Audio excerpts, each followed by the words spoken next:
Good evening, everyone. I'm Carolyn Casson, President and CEO of Michigan Women Forward, and it is my pleasure to welcome you to our 8th annual WomanUp and Pitch Business Plan and Pitch Competition in mid-Michigan. These competitions are held throughout the state during March and April, but way back in October, over 150 women submitted business concept papers with their application to be in this competition. With the help of our volunteer reviewers, we narrowed it down to 50 finalists across the state, 10 of whom are pitching tonight in the mid-Michigan region. But before we jump into the pitches, I want to take a moment and give you the opportunity to meet our esteemed judges. I'm going to have them introduce themselves. First and foremost is Mindy Bradish-Orta, the Community Affairs Manager for Consumers Energy. And she's having a little bit of computer problems today, so you may not get to see her on camera, but we know she's there. Mindy, welcome. Thank you, Carolyn. And I'm so sorry to not be with you visually, but I promise you I'm here with all of my attention. So I'm excited to see this. I have a strong background in chambers of commerce and helping businesses. So I'm so excited to be on this side of it. Thanks so much, Mindy. And we couldn't do this without you, and your colleagues at Consumers Energy. Becky Brewer is our second judge, and she is the Talent Acquisitions Manager at the MSU Federal Credit Union. Great organization. Hi, thanks, Carolyn. I'm so delighted to be here tonight and honored to help contribute to the women entrepreneurs as they dream big. I'm a lifelong resident of Michigan and just really excited to see the transformations of our communities. Thank you. Glad you're here. And last but certainly not least, Paige Harden is the AVP for Business Banking and Relationship Manager of Bank of America. Welcome. Thank you, Carolyn. Yes. Hi, guys. Again, Paige Harden. I am Business Banking Relationship Manager at Bank of America. I've been doing this for the last 7 years. I work with business owners, business clients all throughout the state of Michigan. I'm typically judging on a different platform, just helping them gain access to commercial lending, working capital, grow their business, and meet their vision and their goal. So I'm happy to be here today supporting you ladies. I'm very excited to see what tonight brings. Good luck. Thank you, judges. We're glad you're with us. And I want you to know out there that these judges have already been hard at work. They've reviewed each of the finalists' business plans, which account for 60% of the final score. And in just a few minutes, we're going to hear the pitches, which account for 40% of the score. Each finalist will have exactly 3 minutes to pitch. and up to 5 minutes for the judges to ask any questions that they have. Is everyone ready? Judges, yes? All right, let's get started. Ready. All right, thanks, Carolyn. We will talk to you a little bit later. All right, well, judges, welcome again. I'm going to go ahead and bring Gabe Silver into our stream here. Gabe's going to be our esteemed timer this evening. Yes, we are very strict about that 3 minutes. And so at the end of each pitch, if need be, Gabe will call time. Finalists may finish their sentence. Then we have up to 5 minutes for Q&A with the judges. A couple of reminders just before I pull in our first finalist, because we're going to get right to it here in a moment. Audience, we are so excited to have you with us this evening. So you are going to be able to choose your favorite after all of the pitches are done. We're going to put a link in the chat, throw a QR code up on the screen, and you're going to be able to vote for your favorite pitch this evening. That person will win $1,000. Okay, so out of all 10 finalists, one of them is going to win $1,000 audience choice prize. And yeah, I think that's it. So we're going to go ahead and jump in. We're going to get started. And then throughout tonight, I'll be giving you some reminders or engaging our audience with some questions for you to put in the chat if you're watching on YouTube or Facebook. Again, so excited to have you. Judges, we're excited to have you as well. So let's go ahead and let's introduce our first finalists.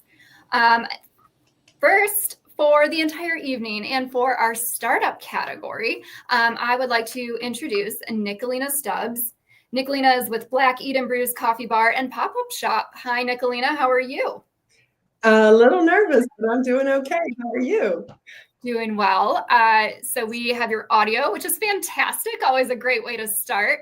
Nicolina, you have some slides. I'm going to go ahead and bring those into our feed here. Great. So Nicolina, how this works. Gabe, our timer, has 3 minutes on his clock. When you start talking, he'll start that timer. If need be, he will call time at 3 minutes and you may finish your sentence. Then you'll have some questions from the judges. So Nicolina, go ahead and take a deep breath. Let it out. I know you're going to kick us off strong. Next time you start talking, that timer will begin. Good luck. Hello, I'm Nicolina Stubbs of Black Eden Brews Coffee Bar, located in Lake County, right about here, where a recent DDA poll of over 700 folks revealed that the #1 desire was for a coffee shop, because in the entire county, there was not a single one. So we opened Black Eden Brews May 2024 as an occasional pop-up nestled in the heart of Idlewild, Michigan, one of the few remaining historically Black resort towns still existing in America today. Nicknamed the Black Eden, Idlewild was established in 1912 as a safe space for Blacks to vacation at a time when we were not safe elsewhere. A cultural mecca with over 350 Black businesses surrounded by pristine lakes and tranquil forested beauty. Although Idlewild later suffered severe decline, many families, generations deep like mine, never abandoned it. We keep the legacy alive, spread the word about preserving this historic gem, and we work towards its rejuvenation. Currently, with unemployment at 8.5% and ranked the poorest county in Michigan, entrepreneurs are desperately needed to bring jobs and skill building opportunities to this economically depressed area. It's a blank canvas of unlimited potential. According to Michigan SBDC, average coffee shops have only one location, less than 20 workers, and average about $1 million annually. Sales are up in the industry 6.2%. And vacation areas like Idlewild swell with tourist traffic in the summer months. They bring disposable income and, of course, a taste for couture coffees. Our customer demand grew so rapidly that by July, we had hired a full-time cook and we were open every single weekend. Way beyond coffee, we're a cozy retreat where every visit feels like home. We're bringing community together with smiles, hugs, lovingly brewed coffee, and hearty feel-good breakfast. Our space creates unique opportunities to boost up area entrepreneurs and the local economy.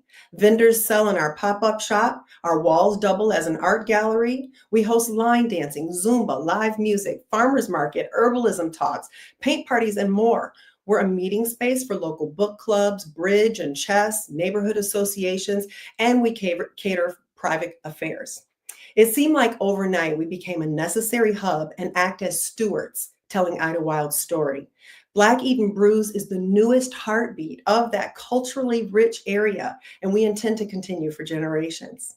Now, $10,000 will set us on the continued path of assured success with the purchase of restaurant-specific software to decrease human error and streamline our processes. A commercial dishwasher will skyrocket our efficiency.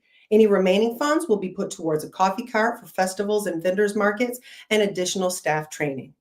At Black Eden Brews, every bite tells a story. Every sip creates a new one. Come for the coffee and stay for the community.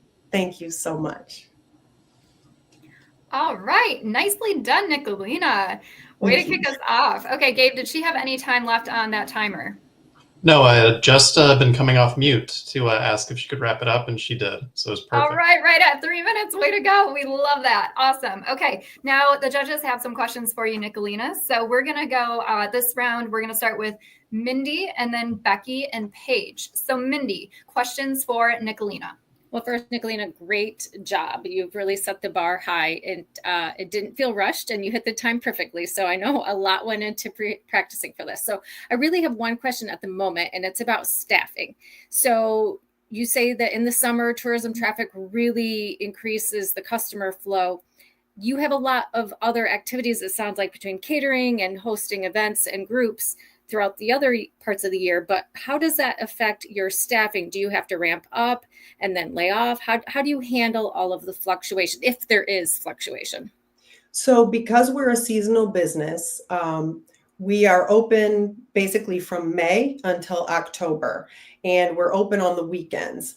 Our staff, we haven't had any problems or had to get rid of any staff or have staff come and go. We haven't had that issue because most of the staff is local in the area and they've been available. And when we do a lot of the extra events and things like that, they're at off times. It's not sometimes it's during our open times, but then sometimes it's either before hours or after hours. There was a second part of your question. You've answered it, but I have a follow-up now. Okay. Do you have a vision that you might be open year-round if you could do more of the catering and hosting of organizations and meetings? We would love to be open year-round. We just don't want to. We want to make sure that we don't get in over our heads. Mm-hmm. So as the demand grows, we will grow with it. What we were able to manage over the summer was on average, we'd have at least 40 diners a day, sometimes more, but we did have special groups a lot of times, and that would be a lot more people. What we were careful of, I know I hate to get bad service, right? So we have a small staff, a small team at this point, because again, we didn't know that this was going to progress so quickly and be so in demand. So what I'm trying to do is make sure that as we grow, we're ready to grow. So we didn't push the marketing any further because we wanted people to be served very well. It's my belief that once we have our restaurant software system and we're able to streamline all of these processes, because we're still taking orders the old-fashioned way to keep costs down. Once we have a printer in the kitchen printing out orders and all the servers have individual POS systems, we're going to be able to double and then triple the amount of people that we will be able to serve in a day. Great. Thank you. Thank you. My question is related to growth. I'm wondering if you've considered placement or partnerships with local Airbnb owners or hotel options. I'm not sure what the accommodations arrangements are in Lake County, but to take more advantage of that tourism market. Absolutely. So in actuality, we are housed within the local motel. So we have that built-in clientele. And the wonderful thing is a lot of the motel guests, because there aren't a lot of restaurants or other places to go, and there's no place else to go for breakfast in our community. There's another place that has pop-ups once in a while, but we're it. And they're right there on the ground. So they just wander out. It's actually adorable. Sometimes when we're setting up in the morning and getting prepped, we're not even open. We can see the hotel guests sitting out on the patio waiting for us to open up. So that is an amazing benefit right there. But we have definitely tied into the other Airbnb owners. We all try to support one another. I've been talking with some of the other Airbnb owners and other even camping campground owners about having like a point program where you give them a coupon for their first visit, that sort of thing. So those things are definitely in the works. And thank you for that suggestion, because yeah, we're on that. Did that answer you?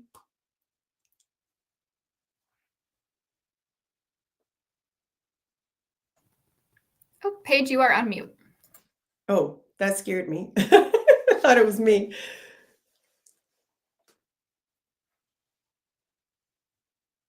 Can you hear me? I can hear you now. Okay, wonderful. Nicolina, wonderful job. I absolutely love how you've tied the community into this as well, and you've clearly got their support.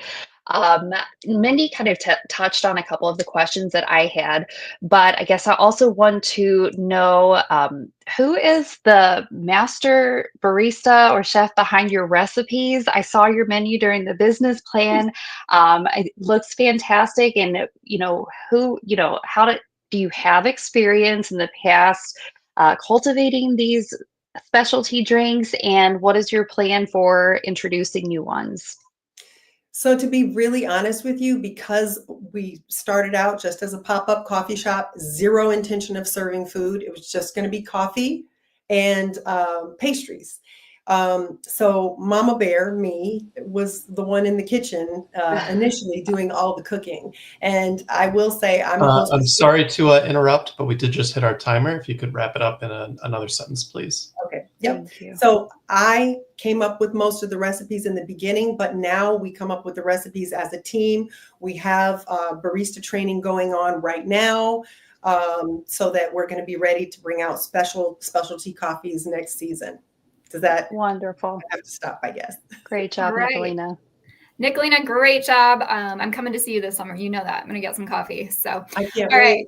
Way to kick us off strong. We'll let you get back to the Zoom room with the other finalists. Well done. Thank you, everyone. All right, so that was Nicolina Stubbs with Black Eden Brews Coffee and Pop-Up Shop. So we're going to give the judges just a couple seconds here to finish tallying their scores. While they're doing that, go ahead, if you're watching, tell us where you're watching from. We have people week to week, and we've been doing this for several years now, who are watching from not just Michigan, all over Michigan, but also all over the country. We get people in different states, different time zones. Sometimes we even get international viewers, which is really fun to get people watching from other countries. So go ahead, put it in the chat. Let us know where you are watching from this evening. Now I would like to go ahead and bring in our second finalists. I would like to welcome the ladies of CocoMar, Fatima Taha and Valentina Cirillo. How are you both doing this evening? Great. How are you? Good. Very in sync. Okay, so you have some slides that I'm going to go ahead and bring into our feed right now. Okay, so how this works is Gabe, our timekeeper, is going to put 3 minutes on his clock. When you start talking, that timer will begin. If need be, he'll call time at 3 minutes and you can finish your sentence. After that, the judges are going to have some questions for you. So go ahead, give yourselves a moment, get your thoughts together. Next time you start talking, Gabe starts that timer. Good luck.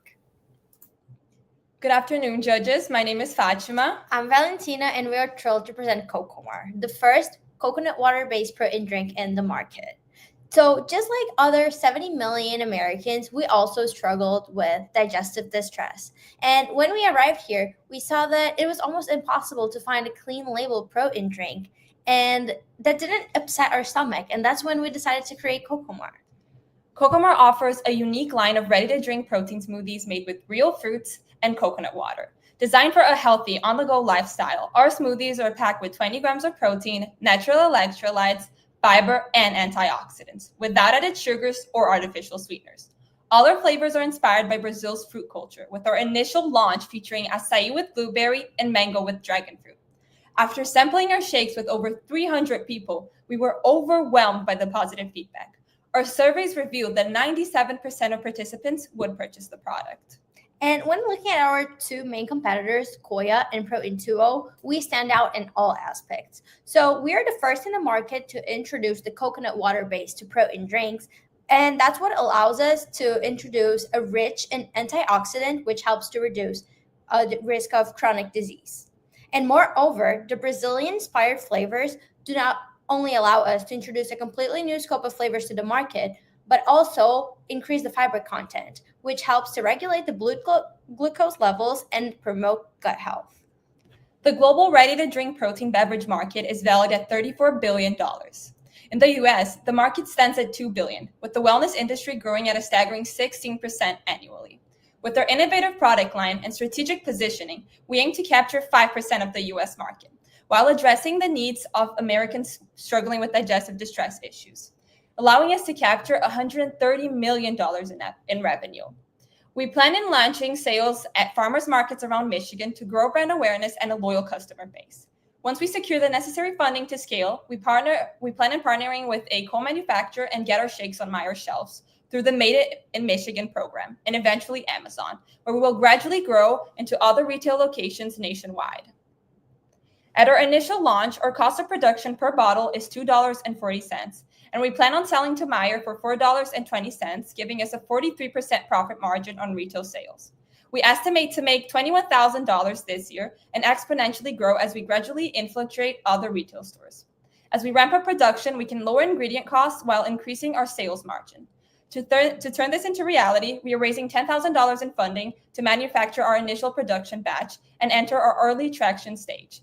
The money will be divided with 50% of our funds going towards high-pressure packaging manufacturing, 30% going towards all our legal fees, and 20% going towards marketing. Help us bring CocoMar to your local store shelves. Thank you. All right, nicely done. Gabe, how much time did they have left on the timer?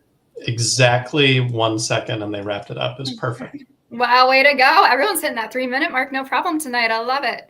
All right, well, now the judges have some questions for you. So we're going to start this round with Becky, Paige, then Mindy. So Becky, questions for CocoMar. Gosh, I love how your brand just seems like very clear from the packaging to your presentation today. Love the teamwork also. Love a co-woman-led business. I'm wondering how you settled on the flavor profiles that you chose. It sounds like they were really well received by the test market. Can you share a little bit about what inspired you to choose those particular flavor profiles? Yeah, so the first one that we came up with is the acai with blueberry. And acai is a very famous fruit in Brazil, and it's something that we consume all the time. And what we saw is that people in the US started showing like an interest in it and started consuming it more. So we saw there was a market where we could get in and we could get those people, especially because acai is known to being healthy. Many people that are concerned with their health consume acai. So it would be like a flavor that those people that are concerned with health would have an interest in. And the same goes with pitaya and mango. We try to see like fruits that have benefits to the health and to have like high fiber content, so that we can not only create flavors that are good and palatable for people, but that will also help them in some way in the health of the individual.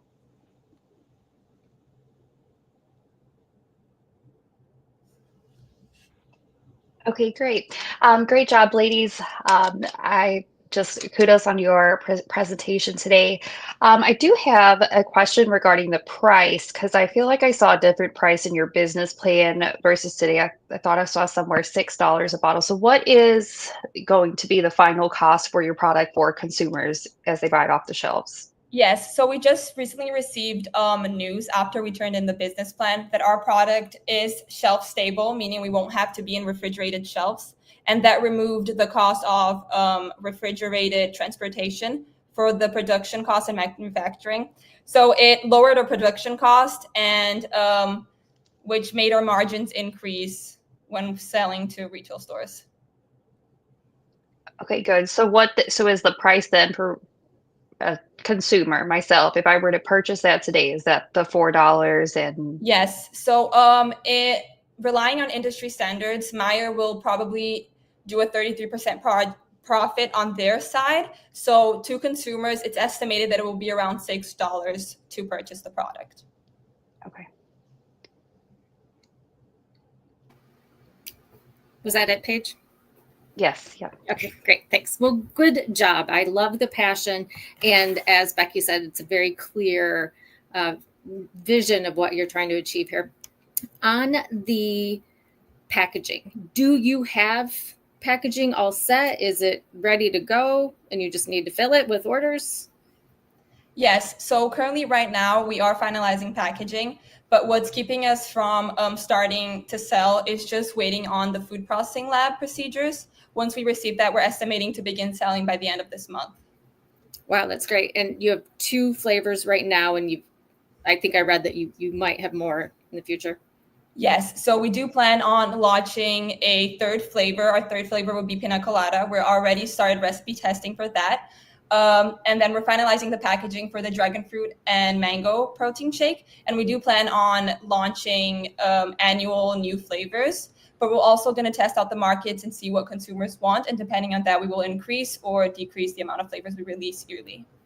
Thanks. And then you talked about Meyer specifically with the sales. Do you have a contract, a letter of intent? What's the status on that? Yes. So we are applying through the Made in Michigan program, which is very friendly to startups in the food area in Michigan. And we are just waiting on that procedure once we finalize the nutrition table so that we can apply. Great. Thank you. Yeah. Good luck. Thank you. Okay, I think we have maybe 1 or 2 more minutes left. If any judges have any other questions for CocoMar. Okay. Well, yeah, go if you for can. it. I would love to hear more about your product testing. Like, where did you do it? How did you do it? What? Yeah. Yes. So initially, our recipe has changed about 8 times until we perfected and reached the 97% approval rate. We started at local gyms around the Lansing area. We went to Crunch Fitness, I Am West. We went to hot yoga studios, a lot of different gyms around the area, as well as random pop-ups around East Lansing, where we surveyed our participants and gave samples of our product. Okay, thank you. Mm-hmm. I would add if we've got a couple more minutes. So back to pricing. At I'm looking at competitors, right? And I did this while I was reviewing your business plan too. So at $6 a bottle, you are considered a premium product in that space, right? So clear messaging on why the price reflects the quality will be crucial. How's your presence on social media? How are you conveying that message to your clients to ultimately, hey, this is why you're spending the $6 instead of the $3 or $4 for the competitors? Sorry to interrupt. We did just hit our timer, so you can answer it. Just try to do it in a sentence or 2. Okay, it's been about nutritional benefits. Yeah, so we're trying to make very clear that we have nutritional benefits, and we think that this reflects in our packaging. We're trying to have like a very straightforward, especially on the front, so that when people see it on the shelves, they already know what it's about. We do have some presence in social media already, and we're looking forward to partnering with some influencers and as well as athletes, so that they are like an image of, instead of like the regular gym goer, so that we can have a better presence in social media. And as well as we ramp up production, it will lower ingredient cost and eventually lower the cost of sale for the consumer. All right. Well, that is all the time we have. Nicely done, ladies. We'll let you go back to Zoom and we will talk to you a little bit later. Thank you. Okay, so that was CocoMar. While judges are finalizing their scores here, I did see people watching from quite a few different places in Michigan. I think I saw Lansing, Detroit, Kalamazoo, Battle Creek, Flint. Thank you, everyone, for joining us this evening. We're excited to keep these pitches going. Up next, I'm going to go ahead and pull in our next finalist. We have Tanvi Gadam-Septi with Brace. Hello, how are you? I'm good. How is everyone doing today? Doing well, and we can hear you, which is always a great start. So you have some slides. I'm going to go ahead and pull those into our feed. All right. Now, how this works is we have 3 minutes on the timer. Well, Gabe does. When you start talking, that timer will begin. If need be, he'll call time at 3 minutes, and you may finish your sentence. After that, the judges will have some questions for you. So go ahead, take a deep breath, let it out. When you start talking, that timer will begin, and good luck. Hi, everyone. My name is Tanvi Gadam Sethi, and I'm the co-founder of Brace. I was a high school athlete and continuously got injured, which resulted in the end of my athletic career. And same is the case for more than 500,000 athletes in the US alone who get injured every year due to equipmental issues. And this number is rising by 20% every single year. The problem with this equipment is not the design itself, but the material used. And the solution is Brace, a material tech startup creating an ecosystem of gear in performance and safety, using our proprietary materials, which is 8 times stronger than steel, fire resistant, remarkably lightweight, and waterproof. This technology currently has 2 provisional patents and a utility patent. Brace develops all of our athletic accessories in-house, but license out our platform material tech for industrial and tactical applications. And we are the inventors of the world's first shoelaces that never come untied due to activity, weather, or fray. This works due to our microscopic technology, which means there's ridges on the surface that interlock like Velcro, but you cannot feel or see them. These prevent rolling of the foot inside of the footwear and also provides more ankle coverage to the shoe and feet itself. They also have untie resistance, which eliminates distractions during lack of gameplay. And also we perfect these laces for major sports, addressing the niche advantages. And the market for our innovation is huge. We're currently targeting a $13 billion market, which is the US college sports and athletic gear space.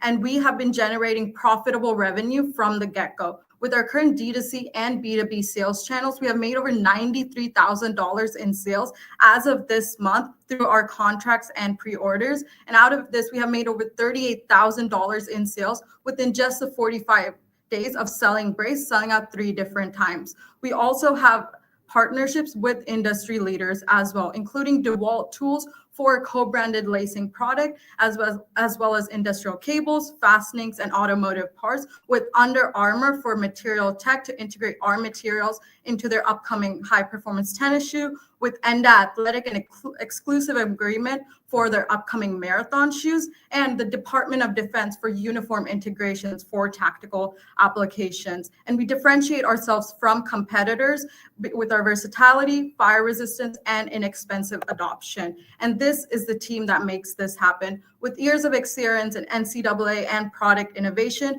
what we don't know is what we don't know. So we brought in a pro team of advisors who have years of experience in this space, including Nike, Oregon Angels, Keen, and athletic testing groups as well. And this is how we would use our funds today. We need this money to meet a direct customer demand, including our third-party testing for the Department of Defense and inventory and R&D for our upcoming collaboration with Enda Athletic and some licensing fees as well.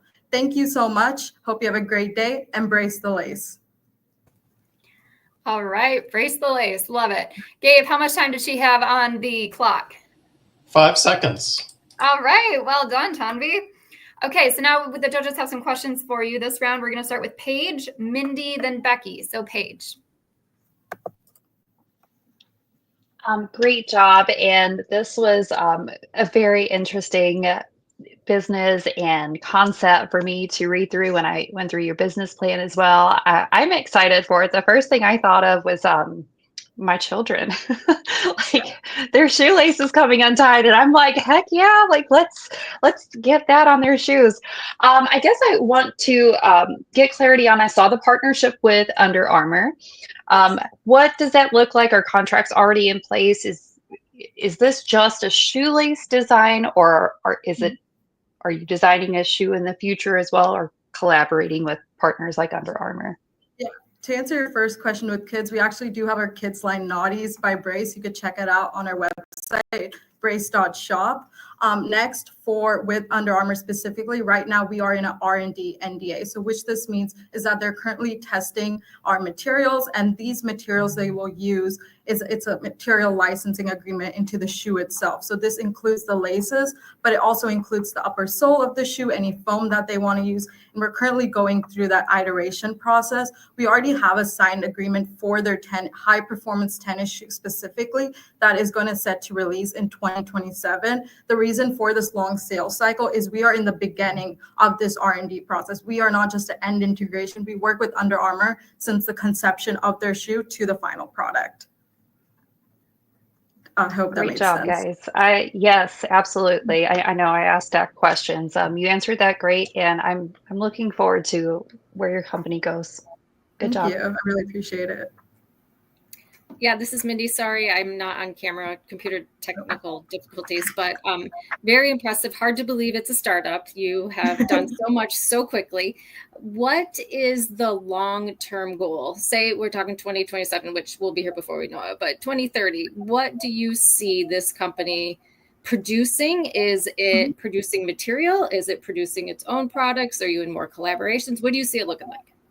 Yeah, so what we see for Brace is our goal with Brace is to help athletes perform better and be safe while they're doing so. We want to create an ecosystem of athletic gear that is perfected specifically for women athletes, as many of their gears actually just sized down and not made for them, and some of the underrepresented sports that are not as popular, like, like lacrosse or hockey and sports like that. So we want to create an ecosystem of athletic gear. For example, if Mindy is an athlete, as Mindy starts to play soccer, the first thing she does is to go on our website or our store and find what products she can use to be safe. What we also want to do with our mission is to be more accessible for the people around us. Currently, right now, we pay over $12,000 in royalties to women athletes, and this is just with the money we made right now, and we want to continue to exponentially grow that. We also donate free gear to DASA, which is the Disabled Athletic Sports Association, which we are partnered with, and we want to roll out some campaigns with them as well. On the licensing side, we want our laces to be on every shoe. We want our material to be used because it is cheaper than Kevlar and other options out there, but providing the same results. So it could be more integrated at a less price, but could be more accessible to the people as well. And we're fast paced. We want to grow. We're young. So that's where we see ourselves. We are the youngest company in Techstars. We were in that program when we were only 4 months old. So this is where we see the future and vision of Brace, not just on how we want to grow, but also who we want to impact as well. Fantastic. Thank you. Thank you. My question quickly before we run out of time, hopefully, is around how many irons you have in the fire, which is impressive. Incredible. Again, hard to believe this is a startup. But, you've got Homeland Security, you've got the FDA, you've got athletics, you've got charitable work that you're doing. Yeah. How are you able to kind of prioritize? What do you see as ways to kind of keep those lines of business and strategies clear in terms of priorities? Yes. Of course, when we do lay it out it does seem like a lot, but the reality behind this is the sales cycles are so different. So we're at different points. For this year, we want to really champion our laces, which are these products right now. We want to create a D2C brand presence. We started on social media. We're doing guerrilla marketing. We have our website up, which we've been getting consistent sales through. So for the first year, we want to kind of highlight and make our laces, we call it the laces that never quit, our champion product. At the same time, we are working with these different companies. For athletic accessories, that's something we want to work on. For something that is outside of that scope, we don't have personal experience in, that's where we want to just license out our material, because we still want to keep every industry safe and have them perform at the best as well. We want to be like essentially the next Gore-Tex for in high performance materials. We still want to have our products, but still license out our materials so everyone could use them. Okay. Well, I think that's about all we have for time. So thank you so much, Tanvi. Great job. And we'll let you go back to Zoom. Talk to you a little later. Nicely done. Thank you so much, Mindy, Becky, and Paige. Embrace the lace. Thank you guys so much. Brace the lace. I won't forget it. All right. Up next, we are going to bring in, one moment, Tanya Williams with Love Spark. Hello, Tanya. How are you doing? Good. How are you? We're doing well. Thank you. You have some slides for us this evening. So I'm going to go ahead and bring those into our stream. So Tanya, how this is going to work is that Gabe has 3 minutes on his timer. When you start talking, that timer will begin. If need be, he'll call time at 3 minutes and you may finish your sentence. After that, our judges have some questions for you. So go ahead, give yourself a moment to collect your thoughts, take that breath if you need it. Next time you start talking, that timer will begin when you're ready. Thank you. My husband is always willing to have the fun, but never wants to do the work to make it happen.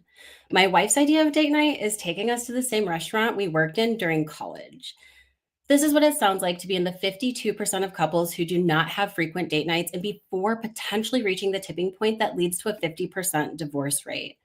In the 5 years I spent as a sexual wellness consultant having private conversations with men and women and couples, I've heard countless statements that reveal deeper emotions. I'm Tanya Williams, founder and CEO of LoveSpark, and we create intentional date nights to bring couples closer together. Research shows that couples who have regular date nights are 25% more likely to feel happier in their relationship and 20% more likely to experience greater sexual satisfaction. Every couple deserves more connection, more fun, and more passion, and LoveSpark is the bridge to take them there. Now, we are more than just a date planning service. We're a way for couples to rekindle their intentionality through intentional connection method, a framework developed over the past 5 years, rooted in biology, psychology, and emotional intelligence. This shapes every aspect of the date experience. I create psychology-based activities to stimulate bonding hormones, while emotional intelligence crafts and guides conversation points and post-date connection strategies. By weaving these elements together, LoveSpark ensures that intentionality becomes a lasting part of the relationship. As the only couples concierge and date planning service based in Michigan, we wanted to make sure that every Michigan couple has the opportunity to work with us. So we created 3 offerings to fit every budget. Our date guide inspired by research and created for Michigan dates, our consistent connection membership that allows us to plan dates by region, and our date concierge service where couples work with me personally. LoveSpark nurtures connection, which doesn't just stay within relationships, but it spreads throughout families and communities. So we have actively engaged the community by participating in local festivals, hosting singles events, partnering with therapists, and organizing a couple scavenger hunt with 5 local businesses. In fact, a recent poll from our local radio partner showed that 50% of their listeners would use our services at our current price points. However, we need your financial support to reach our goals. As the couples concierge, I know my strengths: date planning, facilitating communication, guiding intentionality, and fostering human connection. However, my weakness is translating that same level of detail into a virtual presence. Winning first place will allow us to work with a local branding firm to refine the LoveSpark brand in order to have cohesion across the entire digital media platform and transition our website to a better platform for our projected growth. If we're open to hiring professionals to save time and lighten our load in other areas of life, why not do the same in our relationships with a date planner, or better yet, a couples concierge? All right, nicely done, Tanya. Gabe, how much time does she have left on that timer? 0 seconds. Well done. Thank you. Everyone is like really hitting it at that 3-minute mark. Oh, I love yeah. it. All right. So now we're going to allow the judges to ask you some questions. And so we're going to start this round with Mindy, Becky, and Paige. So Mindy. Well, great job. And I think my husband and I said those quotes you had in the beginning because it sounds very familiar to my life. Interesting concept. I have a couple of questions around marketing. Okay. So the intentional connection method makes a lot of sense, but it looked a little complex. You explained it pretty easily, but how are you going to share that message and get this out to the right people? And if you use the money to make sure you have the technology, building it doesn't mean they'll come necessarily. So you can build beautiful stuff, but how are you going to drive people there and make sure it's the right people, right, that can afford it and are interested? So the first part to that question, yes, it looks a little complex, which is why this is the perfect opportunity for me, because I know that a marketing firm and company can help me refine these things. My brain thinks super out there and it does what it does. However, to be able to make this a little more simplistic, I do need help in that area.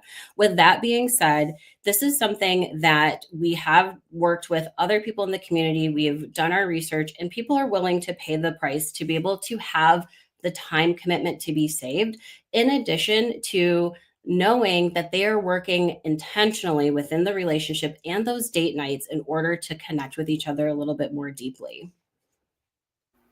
Thank you.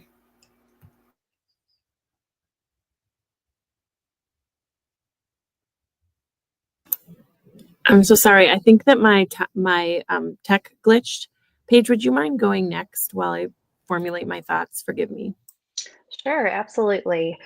This is an exciting concept, Tanya. So I definitely know within marriage, we all get there, right? Where it's kind of like a standstill. I think I do want some more clarity, though. Like looking at your business plan too. You have your $75 hourly rate, and then of course whatever budgeting fee that the couple has. So what? How are you going to clearly convey the message to your customer? Like, what are you bringing to the table for what they already can't do themselves through like Open Door or Pinterest or so first part of my question, right? And then do you plan on having like exclusive partnerships or offers that your clients will not be able to get anywhere else on their own? Yeah, so we're growing, right? And to answer your first question, I hear you about having Google, Pinterest, and all those things. But if they were really using that, I wouldn't be relevant. Just like personal trainers, anybody can go to work out, but they still use personal trainers for the accountability, right? And the other thing to keep in mind as well is when people go through this process to plan their dates, they really end up with a lot of returns when it comes to search engines, and that also becomes a decision fatigue problem where we now have to wade through all the returns. We now have to wade through all the reviews. We now have to decide, is this what we're going to do? And then have these conversations together. And some couples are able to do that. So LoveSpark is for every couple, though not every couple needs LoveSpark. And so we take that time component off of the table. In addition to that, we help them with conversation guides. So that way they are truly going through this process of connecting, in addition to having those post-date strategies, right? So that way, this is the service that we provide. We make it intentional, we make it personal, and ultimately, we bring the humanity back to our dating outside of having to be in technology. And then, could you please repeat your second question? Yes. So, do you, as part of conveying your message of what you're providing your services for, as an add-on to that, do you plan on having exclusive partnerships or offers that your client will be able to get anywhere else or find anywhere else? Yeah, thank you for that question. That's actually a wonderful question. And that is one of the things that is the goal of LoveSpark. Currently, in this moment, I actually do have a meeting with a local venue here to be able to make that exclusive to this venue. I have a partnership with a local barber shop who has I don't want to say just men, but has hygienic products for people to be able to come in and utilize this service with them and with LoveSpark. So the goal is to be able to reach our couples, but also to introduce those exclusive benefits and partnerships that would only come to our couples. Okay, great. Thank you. Thanks so much. I read with interest in your business plan. I applaud the inclusive language used in the proposal, including couples, as well as the inclusion of Pride Month. So just wanted to call out that I really appreciated the inclusive nature of the pitch. I'm wondering, and you referenced Michigan's 10 wealthiest zip codes, how those are clustered, and specifically, how do you and your team plan to really understand at the local level what things are cool to do? I mean, restaurants the quality can vary over time. And these couples are locals already. So they've kind of got landscape awareness. If you're not from the areas where your couples are from, what are your strategies for really acting like a local in that space to craft these experiences? So this is where I'm sorry to interrupt. We did hit our timer. So if you can answer in a abridged version, that would be great. Networking. We have a lot of social influencers that we have the ability to network with in order to get the inside scoop on what would be best for our couples. All right. Thank you, Tanya. Wonderful job. And we are going to let you go back to the Zoom room with the other finalists. We'll talk to you a little bit later. So that was Tanya Williams with LoveSpark. Yeah. Thank you, Mindy. Thank you, Becky. Thank you, Gabriel. All right.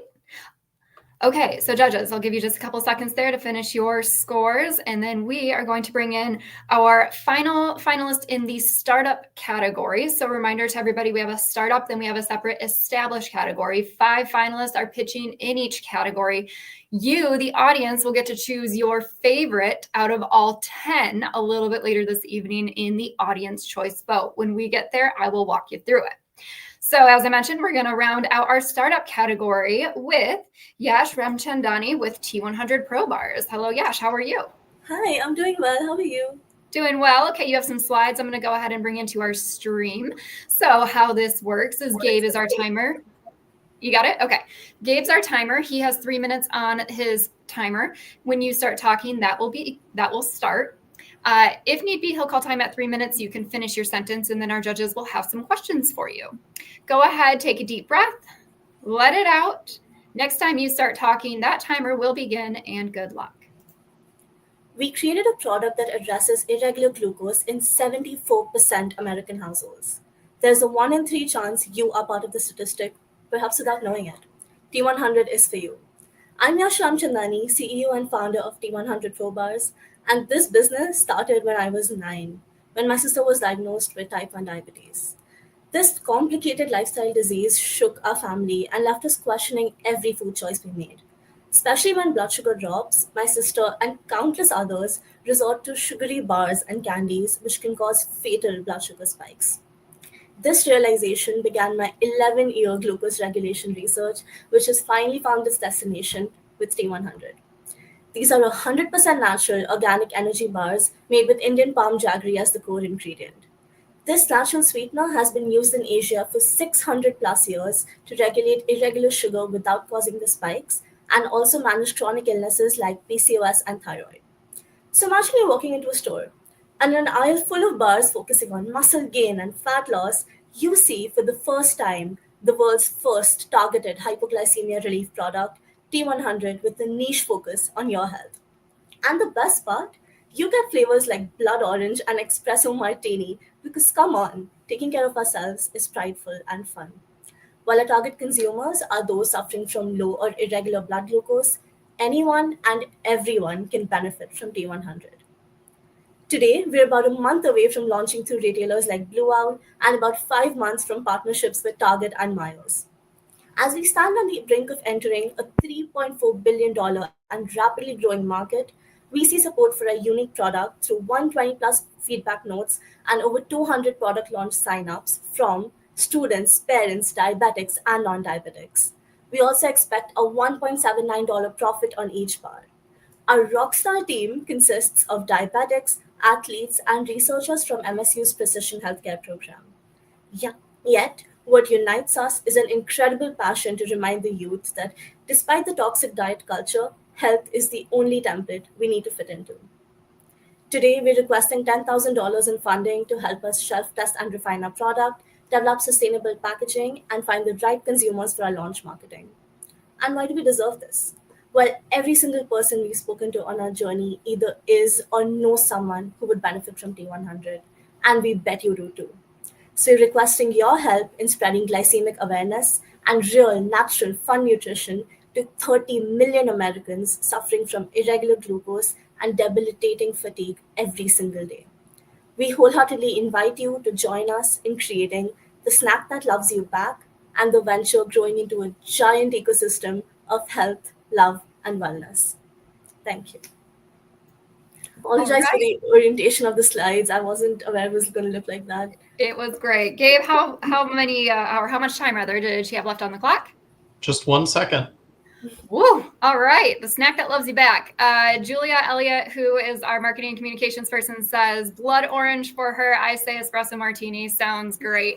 All right, so Yash, we are going to go ahead and have the judges ask you some questions. So this round, we are going to start with Becky, then Paige, then Mindy. So Becky. Thank you so much for taking us through that. I loved hearing your passion and the personal connection that you have in your family and the longstanding thought that you've put into the business. I read with interest the move to make a kids-based version based on feedback as a secondary market. And many homes, schools, and facilities for children are nut free because nut allergies are really dangerous and common and growing. I'm wondering how you can reconcile, if you can have thoughts about reconciling these kind of competing realities in the kid and the adult markets. Absolutely. So, when we started our consumer research, we realized how large of a segment kids and children are. My sister was diagnosed when she was 18. When we went to the doctor, we realized how many children and even babies were there diagnosed with this. And I believe T100's next step after launch would be to expand to that category. And as mentioned in the business plan, we would want to make these bars more kid friendly in different flavors that are more appealing to children, and also with packaging that might be more appealing, easier to carry in different boxes and to school and so on. So I think our next effort would definitely expand to that region and expand glycemic awareness to as many families with children suffering from irregular glucose as we can.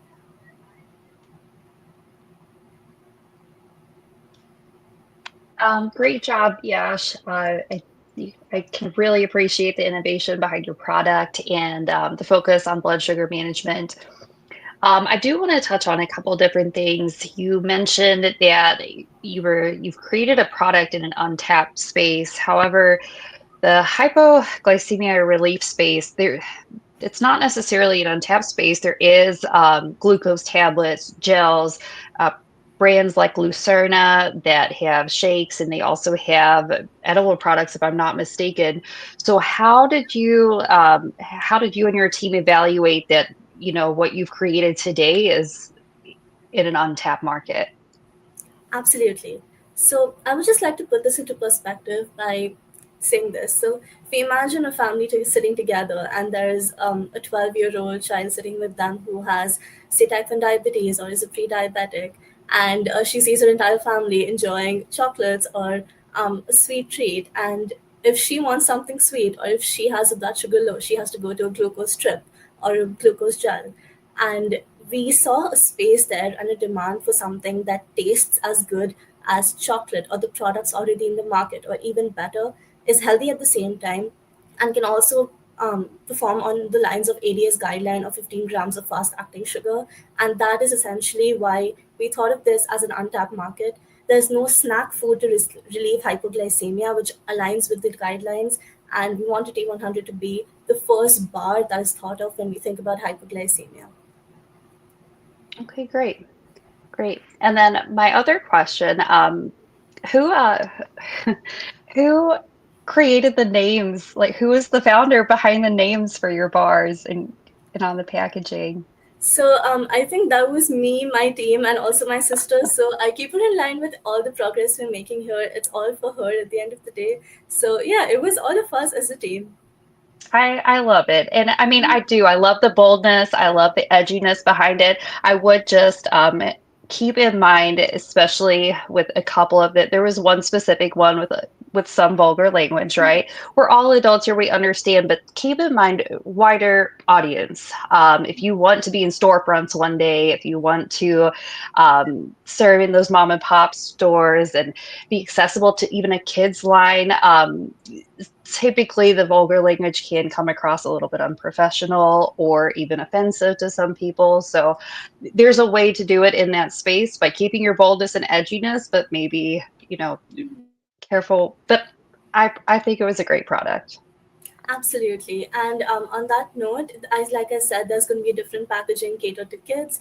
And this is also just the prototype packaging. It's what we had in mind. It's our first initial ideas. So there's definitely more speculation around that. It's just that the flavors are down and decided, and we know what kind of packaging we want. So yeah, we're definitely going to put in more thought into how and where we release those.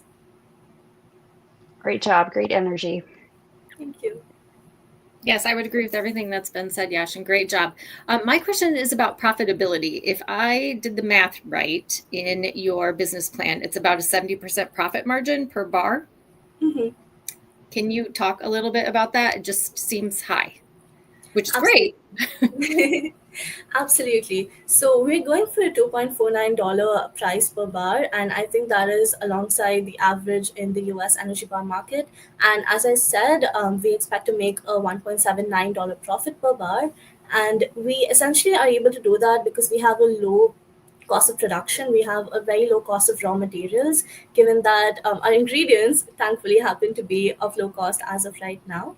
Also for our packaging and production, we're currently going to be self-producing it in an industrial venture kitchen. So that takes away the production costs. And we're currently working and hoping to secure funding to get the best sort of packaging we can in the most sustainable way we can. So I think that's how we're keeping our costs per bar on the down low as of right now. Of course, the profit margin will change as we grow and as we might have to switch to a co-packer. But as of right now, that's what we're starting with. Thank you. All right, well done, Yash. We will go ahead and let you go back to the Zoom room with the other finalists. And thank you so much. We'll talk to you a little bit later. Thank you. Have a great day. You too. Okay, with that, we're going to go ahead and take a quick break. So I'm going to go ahead and let all of our judges and Gabe, who are all doing a fantastic job this evening, go for a few moments. And then you, the audience, can go ahead and take a short break as well. So go ahead, get up, stretch, grab a refill, grab something to eat, use the restroom, whatever it is that you have to do. While you're doing that, going to remind everybody that we have the audience choice vote for your favorite pitch out of all 10 finalists this evening. We are going to go ahead and walk through that after everybody is done pitching. So after the end of this next established round. All right. So keep the comments coming, keep the support coming. We love it. We'll see you back in just a few moments.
All right, welcome back to our Mid-Michigan Region Woman Up and Pitch competition this evening. So we just finished up with our startup round of finalists, and we are going to be moving into our established round. Just a reminder to you, the audience, as soon as we're done with the established round, you will get to vote for your favorite finalists who will win $1,000 this evening. But we do have to hear another set of pitches before we get there. So I'm going to go ahead and bring our timer, Gabe Silver, back in. Gabe, you're doing an excellent job this evening. And our esteemed judges, Becky, Paige, and Mindy, welcome back. We're going to jump right into it. So as a reminder, 3-minute pitch, up to 5 minutes for the judges to ask some follow-up questions. I'm going to go ahead and introduce our first finalist in the established category this evening. We have Deirdre Westfall with Nature's 92. Hello, Deirdre. How are you? Hey. Good. How are you doing? Doing well, thanks. You have some slides. I'm going to go ahead and pull those into our stream. So Deirdre, how this works is Gabe has 3 minutes on his timer. When you start talking, that timer will begin. If need be, he'll call time at 3 minutes, and you may finish your sentence. After that, our judges have some questions for you. So Deirdre, go ahead, take a deep breath, let it out. Next time you start talking, that timer will start. Good luck. Okay. For 15 years, I dedicated my life to the medical field, believing I was helping people. But over time, I became disillusioned, caught up in a system that prioritized prescription over prevention. I didn't feel like I was making a real impact. At the same time, I struggled with high cholesterol and turning to CMOS as a natural alternative outside of big pharma. The results were life-changing. I knew this superfood had the potential to help others, especially those who felt overlooked by traditional healthcare. That's when I realized I need to take a different path. What is CMOS, you may be asking? CMOS is a powerful marine superfood packed with essential minerals that fuels the lymphatic system, supports gut health, and reduces inflammation. We believe in the teaching that all disease comes from the hardening of excess mucus in the body. CMOS helps remove that excess mucus. So essentially, by removing the mucus, you remove the disease. My name is Deirdre Westfall, and in 2020, I started Nature's 92, Michigan's first MDARD licensed CMOS company. It started as a DIY mask beauty mask in my kitchen for my best friend's rosacea, but quickly became a mission to make CMOS accessible to everyone. When the pandemic heightened awareness of immune-boosting foods, I seized the opportunity to educate community about CMOS and introduce real functional nutrition. Now that CMOS has regained popularity, everyone seems to be selling it. But that's the thing. Most companies produce the same perishable item, CMOS gel, or maybe a CMOS soap or a CMOS gummy for a little razzle-dazzle. But that's how Nature's 92 is different and is redefining the market. We're not just selling CMOS. We're innovating by creating convenient, shelf-stable, on-the-go CMOS-infused products like smoothies and snacks, thus making it easier for every person to incorporate real nutrition into their busy lives. What's more, we've made our products available for purchase with SNAP benefits, ensuring that low-income families have access to real nutrition. The fun thing isn't just about growth, it's about scaling smartly and ensuring Nature's 92 becomes a leader in the functional food industry. The big picture, a national vision. Nature's 92 is on the path of becoming the first nationally recognized on-the-go CMOS infused product line. We're not just selling a product, we're building a movement to make a healthier food accessible to every income level, every community, and every person. With your support, we will support immunities in the communities across the world. Thank you for your time and consideration. Supporting immunities in communities. I think that's what it was. Very catchy. All right. How much time does she have left on the clock, Gabe? 7 seconds. Great job. All right. Way to go, Deirdre. Okay. So now the judges have some questions for you. I'm going to go ahead and take your slides out. This round, let's start with Paige, then Mindy, then Becky. So Paige, kick us off. Yeah, absolutely. Wonderful job. Deep breath. It's done. It's over. I just want to say, yes, I feel it, but you know what? The confidence and the passion is there. I actually personally learned a lot through reading your business plan, and you had me down an entire sea moss rabbit hole Good. that evening, and my husband and I were just talking about it all night. And I'm pulling at my shoulder today, and I saw some of the benefits, and I'm like, you know what? I might need this. So just wonderful job making it more accessible, making a product that's really kind of a hidden gem, more accessible and versatile to consumers. My question that I did have was, okay, so there was a couple things. I did see that for when you get the prize money packaging or the labeling is one thing that you did want to upgrade. So you know what, I'm actually going to skip that question then. Going to the targeted audience, right? You did have a note in your business plan, and I'm not sure if you mentioned it here, that it is safe for pregnant women and children. When I was doing some research, I did kind of see there is lower studies on whether it's safe, CMOS is safe for a pregnant woman because of the higher iodine levels.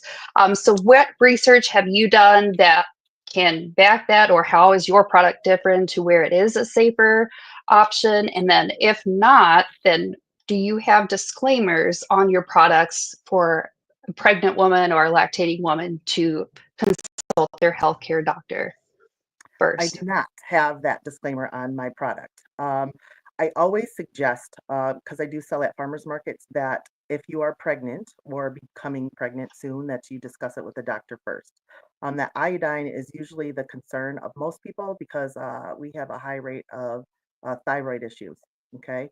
Also, with it helps. I know that the CMOS helps with the lactation. So I state that after you've delivered the baby, that it helps with the lactation and keeps the minerals in for the mother's milk.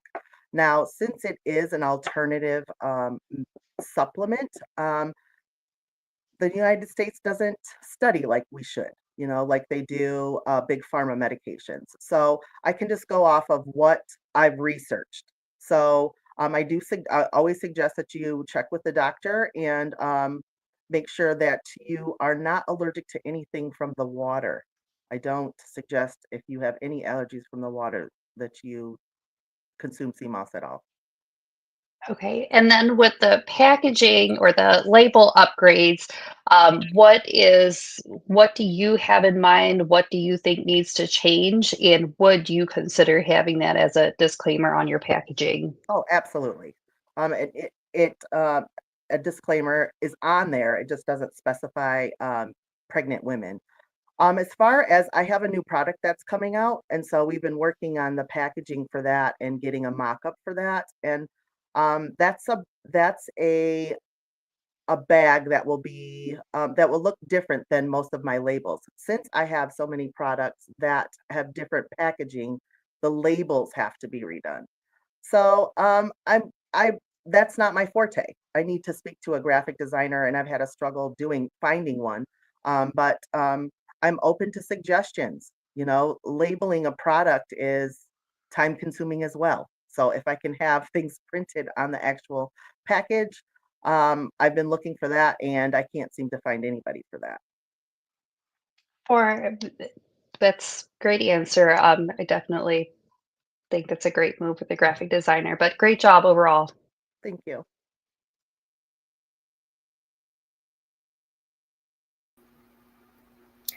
So good job. First off, I can tell that you have a lot of knowledge and a lot of passion. CMOS is very prominent in my household because of thyroid issues and others. So I was excited to see your product. Can you talk a little bit more in depth about your marketing and how you're going to differentiate your CMOS from all the other CMOS products out there? Yes. So since I started in 2020, we were all on lockdown, but the farmers markets were pretty popular. So this is where I started. I started in the farmers markets, and I still continue to be in the farmers market. CMOS is usually an e-commerce product. So me going to farmers markets and actually speaking to people and them seeing that I have a testimony as well in regards to CMOS and answering all the questions that they have, that differentiates me from everybody else. I'll be returning to the Eastern market. This summer, I have local markets here that I speak with and that I attend weekly. Um, as far as getting my product out there in front of people that haven't seen it, that's where I'm different. I'm in a grocery store. Sorry to So interrupt. We did just hit our timer, so if you can wrap it up in the next few sentences. the grocery store is a little bit different than you going into a nutritional store. So I do have a QR code that's on my labeling that sends you to my website, information in regards to the CMOS benefits and things of that nature. Okay, great job, Deirdre. We will let you go back to the Zoom room with the other finalists and talk to you a little bit later this evening. Thank you for kicking us off strong. Thanks. Okay, so that was Nature's 92, Deirdre Westfall. Up next, I'm going to go ahead and bring into our stream Christina Calfan with Papa's Kitchen. Hey, Christina, how are you?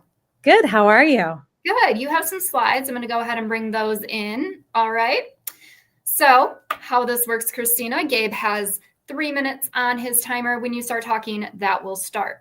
If need be, he will call time at 3 minutes and you may finish your sentence. After that, our judges have some questions for you. Go ahead, collect your thoughts, take a breath, whatever you need to do. When you start talking, that timer will start when you're ready. When you open your refrigerator, is the same old salad dressing staring back at you? Do you want a great tasting dressing that meets your health and dietary needs? I'm Christina Calfan, founder of Papa's Kitchen and the daughter of Jimmy Papadopoulos. Restauranteur for over 45 years, my Papa created the one-of-a-kind pink Greek dressing, which became a Detroit favorite. After my father retired, we received countless requests for his dressings. While I was recovering in the hospital bed at the Cleveland Clinic, dealing with some gut-related issues and discovering how healthier eating can transform lives, I experienced firsthand the power of quality nutrition. What started as a personal project turned into a mission to bring Papa's recipes to store shelves. I dedicated myself to researching and developing them for small batch production, ensuring they kept their signature quality and taste. The $11 billion salad dressing industry is shifting. Today's shoppers want healthier, fresher, and more premium options beyond mass-produced brands.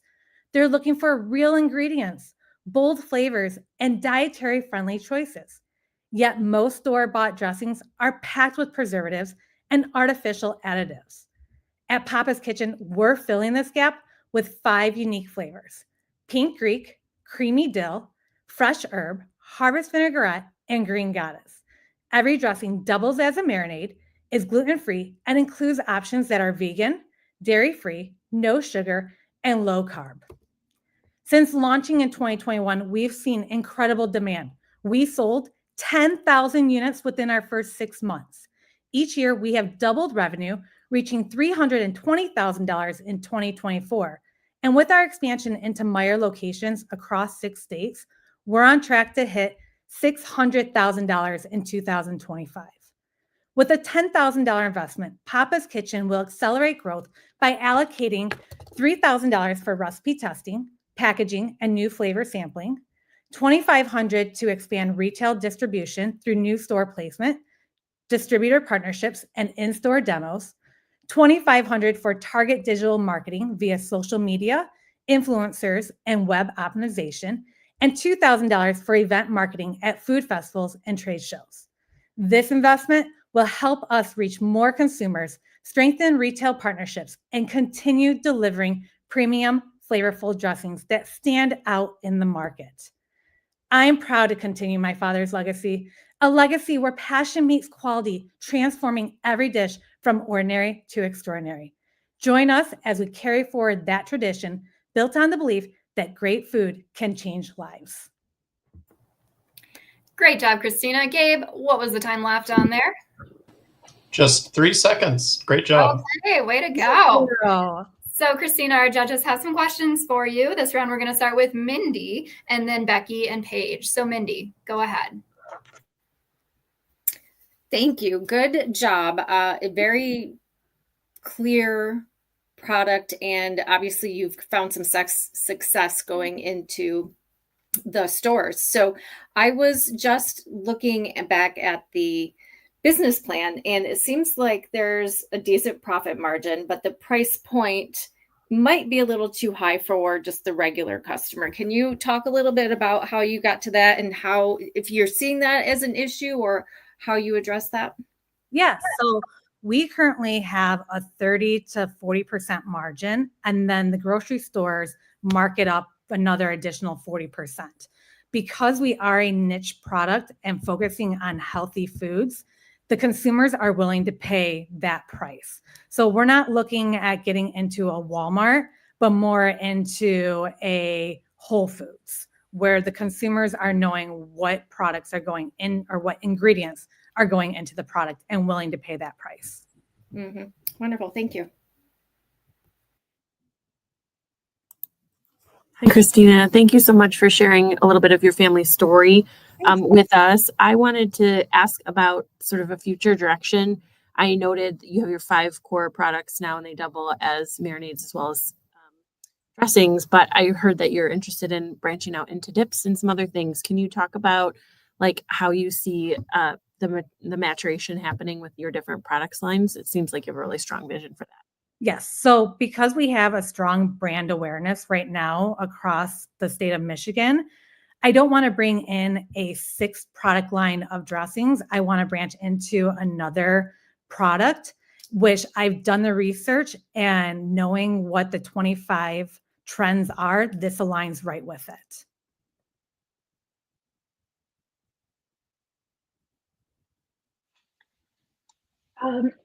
Christina, great product, great presentation as well. Good job. I love your energy.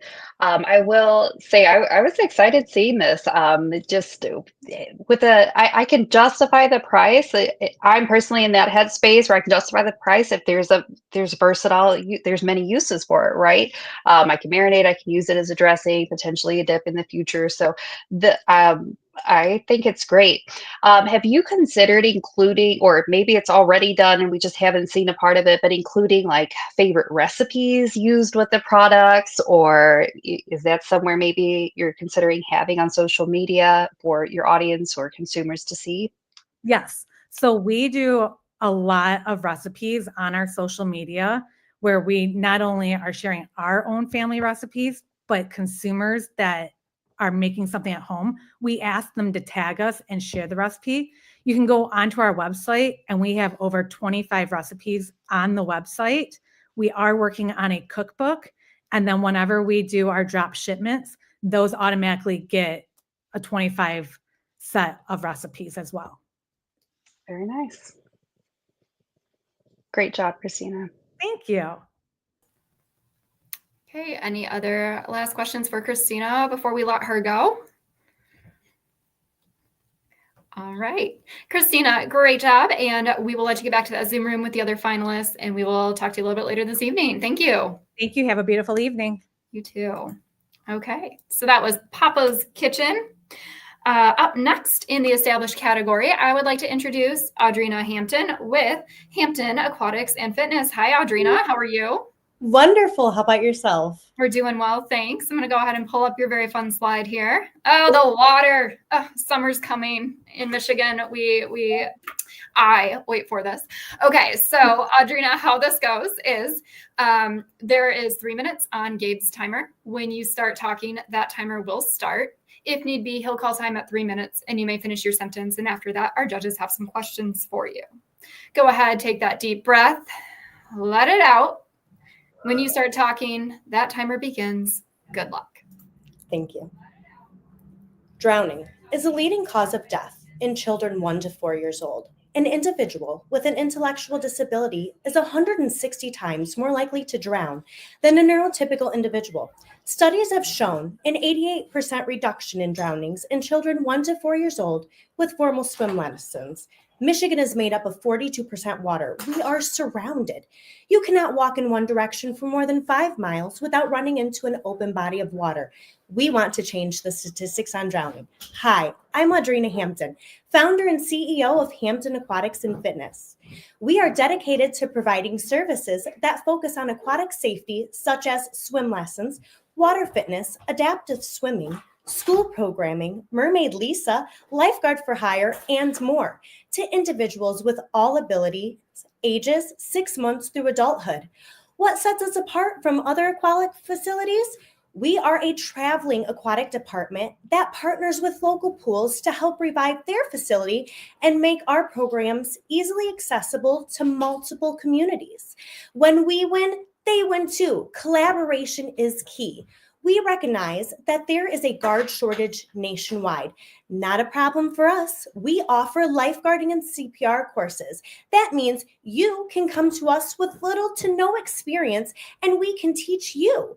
This also means that we can help outside organizations by providing them with certification services as well. We want everyone to thrive by creating a safer community.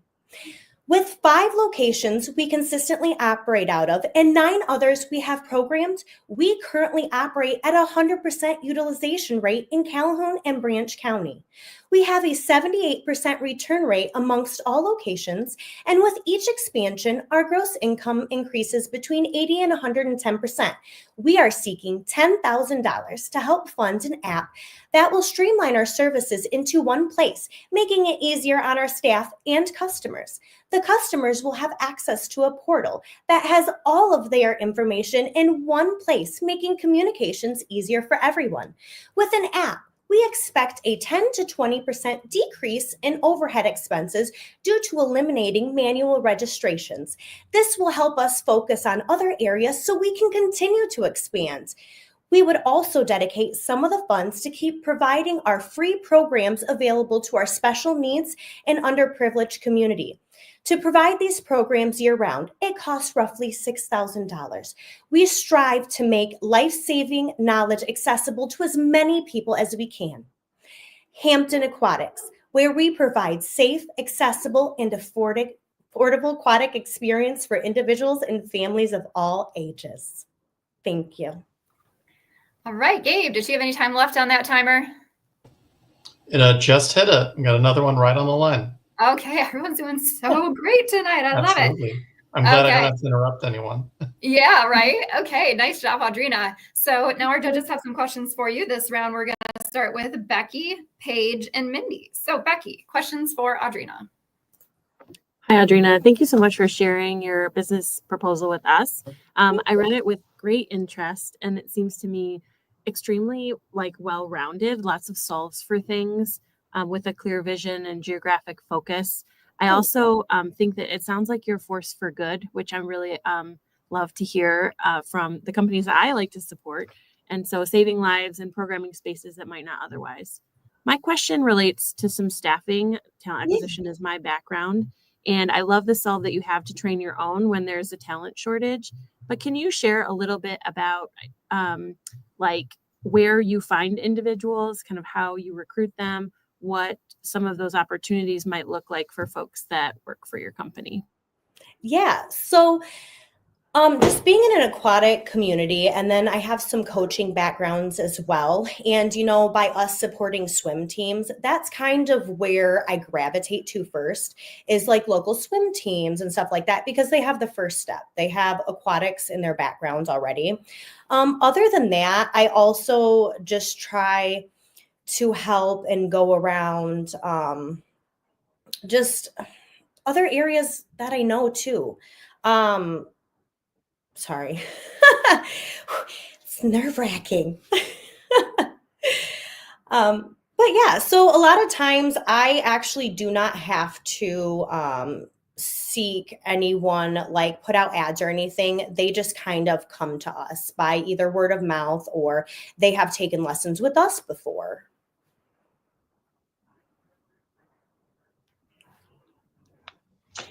Great job overall. I really love the swimmers in the background. They did a fantastic job. Please let them know. I loved it. I loved your concept. I love seeing that you have a concept of your own, but then you also, instead of replacing your community, you stepped in and enhanced it, and I can really appreciate that. I guess my question is around that too. I want a little bit more clarity on how, like, when you approach a pool or somebody in the community, what what are you providing? Is it more like lifeguarding services? Is it the lessons? Like, what do you bring to that community? It really depends what they're seeking. For example, we recently took over Branch County and they kind of needed help in all areas. So we provided swim lessons, lifeguarding services, and we're even staffing the entire building. Whereas our other locations, we do just provide the lifeguarding services and swim lessons. Another thing we do too is we travel all around Michigan to provide swim lessons in the comfort of your own home. It really depends on what their need is. When I go and I do seek out other pools in our proposals that we have, I do offer the list of all the services we do have. And then it's kind of like, what are you looking from us in that kind of aspect? Okay, great. Great job. Thank you. Thank you, Audrina. As someone who used a private swim lesson at a private pool so the kid didn't have to be in that cold water with strangers, I really appreciate the variety of services you offer. And I absolutely appreciate your concern for the disabled community and care for them. So thank you for that. My question is more about the expenses as you expand into these other territories. You're going to have to ramp up staffing, and those might be staffing that's further away from you. So how do you offset the travel expenses and the additional staffing expenses? And then if we have time also, how do you maintain a team environment with people that might be so spread out geographically? So as far as retaining the funds, this is actually one of the first years that I'm able to pay myself. So a lot of times what I did in the past, just to make sure I wasn't able to, but I didn't have the need to go out and get a loan, I would purposely not pay myself to put all the funds back into the business. A lot of times for equipment and all that, we ask for donations of like used equipment, because we're about the recycling, reuse, reduce.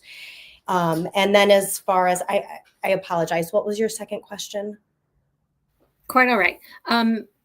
The team environment, assuming that you spread out and you're going to have to hire local talent to teach and train, how would you maintain that team culture? So what I like to do is at least twice a year, I like to provide employee appreciation parties. So we get together and then we also do in-services quite a bit. So I make sure that I stop at all of our locations still. And if not myself, one of our managers on our team is always there to support everyone. We have our employee app where we schedule, everyone's on there. We all have conversations. We love to share kind of like progress notes each week to see how we did. What are some good things? What are some bad things? And things like that. And then again, at least once a year, I try to have a central location where we can all get together. And oh my gosh, it's the best thing. I'm sure. Thank you. And those drop-in visits will help with the continuity and consistency of the programming too. Thank you. Good job. Thank you. Great job, Audrina. We're going to let you go back to the Zoom room and we will talk to you later. Bye. Thank you. All right. Have a good night. Okay. So that was Hampton Aquatics and Fitness, Audrina Hampton. Okay. Up next in the established category, I would like to introduce Shane Gowdy with SG Brand Management. Hello, Shane. How you doing? Hello, I'm Will. How are you? We're doing great. You have some slides I'm going to go ahead and bring into the stream. All right. And so, Shane, how this works. Our timekeeper, Gabe, has 3 minutes on his timer. When you start talking, that timer will start. If need be, he'll call time at 3 minutes. You may finish your sentence. And after that, the judges have some questions for you. Go ahead. Give yourself a moment. Take that breath. Collect your thoughts. Next time you start talking, that timer will begin when you're ready.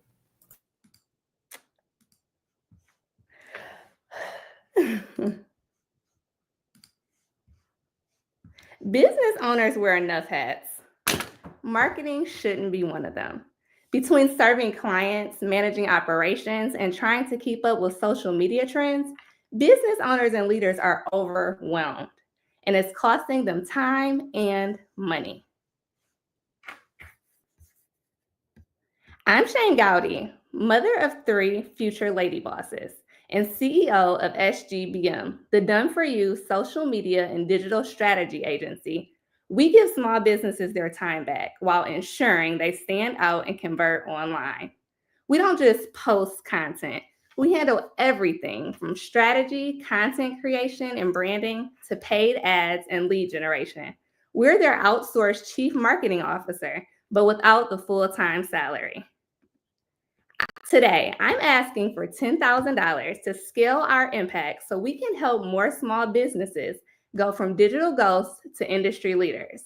Our clients are service-based businesses, attorneys, real estate brokers, medical professionals, faith-based organizations, and nonprofit organizations. People whose expertise earns them money, but whose lack of a strong digital presence costs them opportunities. They don't need another thing to learn. They need a done-for-you solution, and our clients see real results. Increased brand awareness, higher engagement, and more revenue. Did you know 84% of consumers search for a brand on social media before making a purchase? Yet nearly half of all businesses have no clear digital strategy, meaning they're invisible to potential customers. That's where we come in. We assess, plan, execute, and drive results, turning inconsistent online presence into real business growth. Hiring a full-time marketing employee costs $50K plus per year, plus benefits, training, and turnover costs.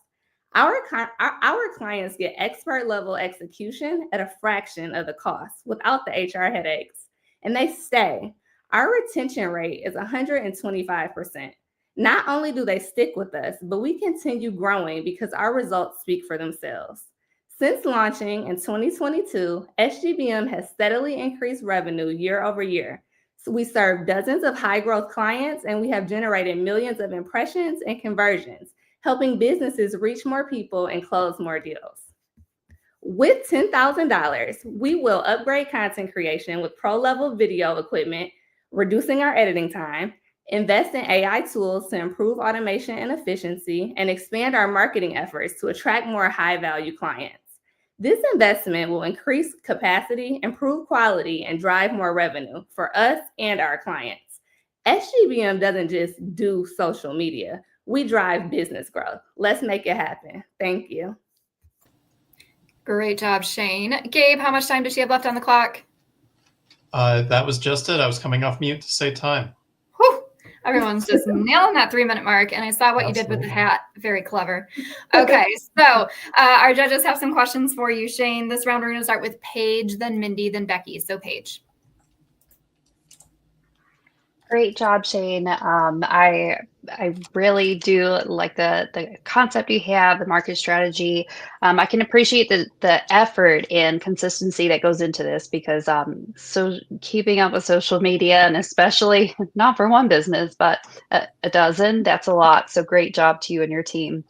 I do have questions regarding some of your content. So when I did see your content, they're great content, by the way. The creation is great. I did see there was lower engagement on some of the content. So I wanted to know, what was your approach or what is your strategy to increase engagement with the content creation that you are providing for business owners? Thank you, Paige, first of all, for all the good feedback. So I guess, can I ask a clarifying question? What engagement are you referencing, or are you just... Well, I mean, yeah. So like, just some of the business, like in your business plan, there was a couple brands that you mentioned. So I went to go see some of the posts, and there's maybe like 2 to 3 likes on some of them, or 1 comment. Engagement, and there are engagement techniques out there to, obviously grab more engagement from consumers onto a post, whether it's sharing it, reposting it, liking it. So I just wanted to see if you guys had a strategy on increasing engagement, or what techniques do you plan to implement to help increase that engagement number? Sure. So I guess I can speak generally because I'm not for sure which account you might be referencing, but we have tons of clients. A lot of our clients, unfortunately, go from being ghost accounts to engaged accounts. So a lot of a lot of things matter in the process. First, when we acquire a client, if they were an account who wasn't posting consistently previously, or were posting content that's not necessarily on trend or different. It's a lot of factors. So I'll try to speak generally in regards to how we, I guess, reactivate an account and grow engagement. So we do that through a plethora of things by pretty much creating a strategy that aligns with their target audience, as well as just providing high quality and engaging content, whether it's carousels, reels. It kind of depends what the algorithm is speaking at the moment or the season. But it's kind of hard, like I said, to kind of gauge based off of one specific situation, just because it kind of depends on what we're acquiring from. But I mean, if you were to look at our followers, we're engaged and we consistently engage. We have 29,000 followers personally, and our content gets a lot of likes and engagement. And we try to achieve that for all of our clients over time. And we've been able to successfully do that as well. Okay, great. Thank you. Thank you. Good job. I specifically pointed out or noticed in your business plan that you specialize in the regulated industries, which you talked a little bit about today, which I think is really smart. They are tend to be very busy and specifically trained. So you coming in as that marketing expert seems to make a lot of sense. And my question is, if you have customers, as you know, it's really important to have a unique voice and a consistent voice for each customer. So how do you manage to maintain that consistency when you and your staff must have multiple clientele? Absolutely. I'm glad you asked. So we try to execute first off, we treat each client as a unique client. Everyone has their own story. Everyone has their own journey. So we pretty much do our best to highlight that. And while there are certain trends that we try to align with, because there are certain things that maybe Instagram, Facebook, LinkedIn, TikTok require of clients, and to keep up the engagement or to support the algorithm, everyone has a unique voice. And so we pretty much just highlight it from different angles. For instance, we can convey, if it's a holiday, for instance, one of our clients might get a POV about the holiday, another client might get a reel, another one might have a carousel post, or, it's 500 different ways to repurpose a video. So for instance, when we log into Netflix, we see an array of videos. It's not one style, not one type, but all of our clients do get our high quality, and all of the, the bells and whistles we have to offer, but we definitely make everything unique, and we're not cookie cutter at all, which is another differentiator of our company. We take each client and we really treat them with the hand holding and the white glove approach. Thank you. You're welcome. I feel like Gabe's going to cut us off, Shane, but thank you so much for your presentation today. Yes, thank you guys so much for having me. I just wanted to ask a little bit about, building on what Mindy talked about, that market differentiation. If I'm a small business, professional, realtor, or, dentist's office or something, there are a lot of folks in the marketing space managing digital content. Can you share a little bit about what your pitch looks like, and how I would say yes to you versus one of your competitors? Absolutely. Excuse me. Sorry. Absolutely. And I'll try to be super fast. I think one of our main differentiators is that we really do focus on social media. We do other digital solutions as well, from email funnels, lead gen, and all the other things. But our specialty is social media. And I think a lot of other agencies lead with the other things, and then they throw in we can manage your social media. But social media is our jam. And that's the one thing that we do the handhold approach, and we keep our clients engaged and updated via calls and different software and trends, and we're at conferences. So that's one of the things we're very knowledgeable about, and our team brings a lot to the table from that perspective. So that's our cake, and then everything else is the icing and the sprinkles, whereas a lot of other companies have that, you know, their other items are their cake, and then everything else is like the icing and sprinkles. So. All right. I'm going to cut Gabe off maybe and say that I think that's about time for us. So thank you so much, Shane. Well done. We're going to let you go back to the Zoom room with the other finalists, and we'll talk to you a little later. Thank you. All right. Great job. Okay. Now, to round out our entire evening of pitches and our established category, I would like to bring into the feed Sarah Feldman with Bespoke by Feldman. Hello, Sarah. How are you? Hi. Happy 313 day, everyone. All right. Beautiful necklace you're wearing, by the way. Okay. Thank you. So I made it. I knew you made it. We're going to go ahead and bring your slides into here. Okay. And Sarah, how this works is Gabe has 3 minutes on his timer. When you start talking, he will start that timer. If need be, he'll call time at 3 minutes and you may finish your sentence. After that, our judges have some questions for you. So go ahead, take a deep breath. I know you're going to round us out strong this evening. When you start talking, Gabe will start that timer. Good luck. Have you ever had buyer's remorse over an item's quality, price, or design? Did you know that the global fashion industry produces 100 billion garments each year, with 85% ending up in landfills or incinerators? I'm Sarah Feldman, founder and lead leathersmith of Bespoke by Feldman, a leather goods company committed to creating unique, sustainable pieces. With over 20 years in art, customer service, and strategy, I'm uniquely poised to show consumers what they deserve. I truly believe people shouldn't have to choose between fast fashion that ends up in landfills or expensive luxury brands where you're really paying for marketing and not always quality.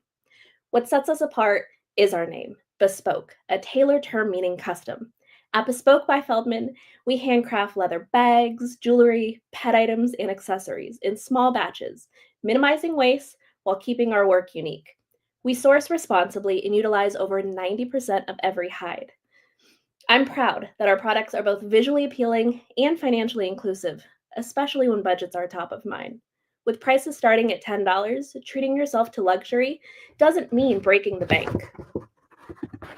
Since launching in 2020, we've averaged 39% annual revenue growth, participated in over 150 pop-ups, averaging 45 a year, was named an Hour of Detroit Best of Detroit Leather Goods finalist, and recently hosted our first workshop.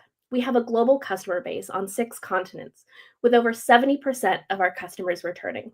We also launched a buyback program, giving old pieces new life while keeping prices affordable. Last year, we were asked to participate in the NFL draft, and we're currently a weekly vendor on Sundays at Eastern Market. And though we've made progress, our biggest challenge is optimizing production in order to meet the growing demand. We've bought equipment to begin increasing efficiency, but still need certain machines to expand output. What many don't realize are these child-sized hands are what draw and cut every item. Recently, a national retail group sought us out after we were referred as a Detroit brand that they should carry at their DTW airport store.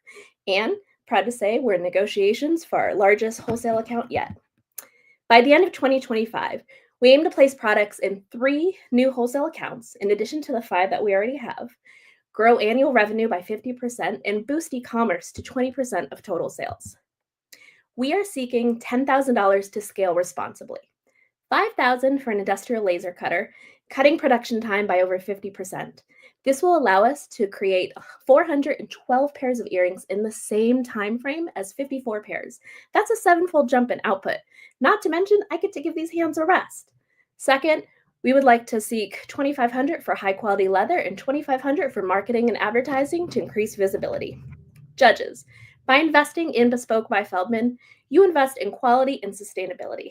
Let's transform fashion together, choosing craftsmanship that stands out and stands the test of time. Thank you. All right, Gabe, how much time left on the clock, if any? 11 seconds. Okay, 11 seconds, Sarah. Now the judges have some questions for you. This round, we are going to go Mindy, Becky, and Paige. So Mindy, any questions you have for Sarah? Well, Sarah, I can't wait to come to Detroit or go to the airport and see some of your products. Yes, you're very nice. I came away from your business plan review with some questions about talent, and I didn't hear a lot about it today too, other than you are the main maker and your beautiful hands. So who else do you rely on? And in this scaling, how are you going to manage that growth with talent? Yep. So I am going to be growing talent. Currently, it's just me. In the past, I've utilized a few contractors for a few hours with our pop ups. Going forward, as I scale, I plan to bring on new employees to first tackle some of the pop ups. So that'll allow me to be in the space to create more. Then the next two positions that I bring on will be in production as well, because I really want to scale responsibly and I want to do it slowly but successfully. So it's important to me to partner with different organizations and people that I know that are close by that would do an excellent job. And I really want to choose the key levers that have the biggest impact. And I think because the time it takes for pop-ups and in-person events, that would be best utilized if I could actually be in the studio creating and delegating more. Great answer. Thank you, Sarah. Thank you. I'm so excited to hear about your growth and all the good things that are happening from the work you've done so far. Thank you. I'm wondering about who your target customer is. I hear you situate between fast fashion and landfills and luxury, which is marketing maybe more than quality. So can you share a little bit about who, when you create or when you merchandise or you select pop-ups, who is your target customer when you are setting things up? Yeah, so there are a few different target customers. I really am focused on people that are kind of tired of spending money over and over again on the items that wear out. I have a lot of my customer base that are in the age range of about 40 to 55 because our earrings are unlike anything else. What I do when I actually go and I speak with people is I bring a digital scale and I show, okay, here's a normal earring. Here's one of my earrings. My earrings are 1/5 of the weight. They're 1.5 grams. So what that does, it actually allows people in a wide range of places to be able to wear my jewelry. Now, as I branch out and I have created more items, I'm still looking for people within the age range really of about, it's probably about 30 to 55 that are looking for that quality item that they're not going to have to replace. A lot of them are heirloom pieces.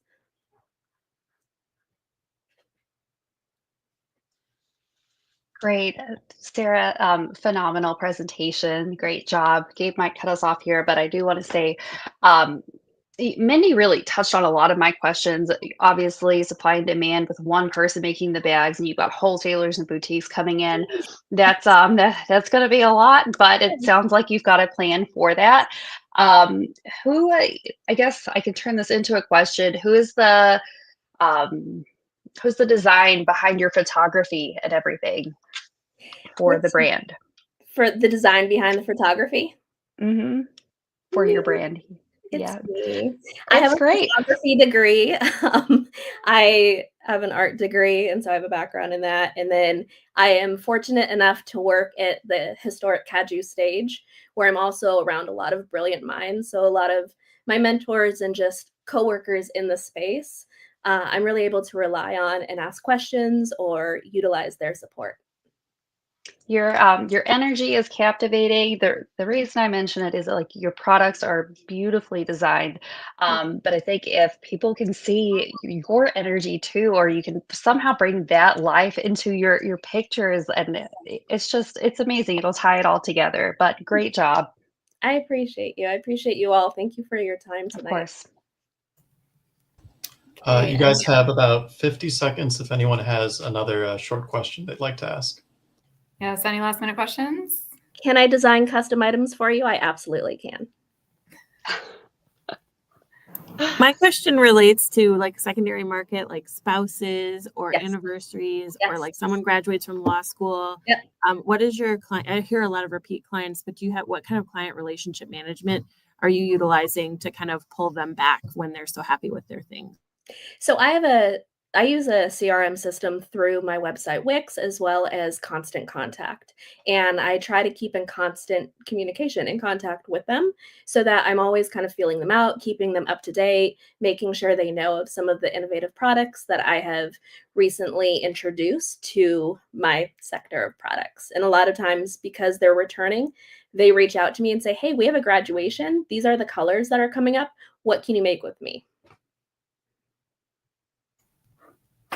Okay. Well, Sarah, great job. Way to round us out this evening. We're going to let you go back to the Zoom room, and we'll see all of our finalists a little bit later. Thank you all. All right. Okay, well, there you have it.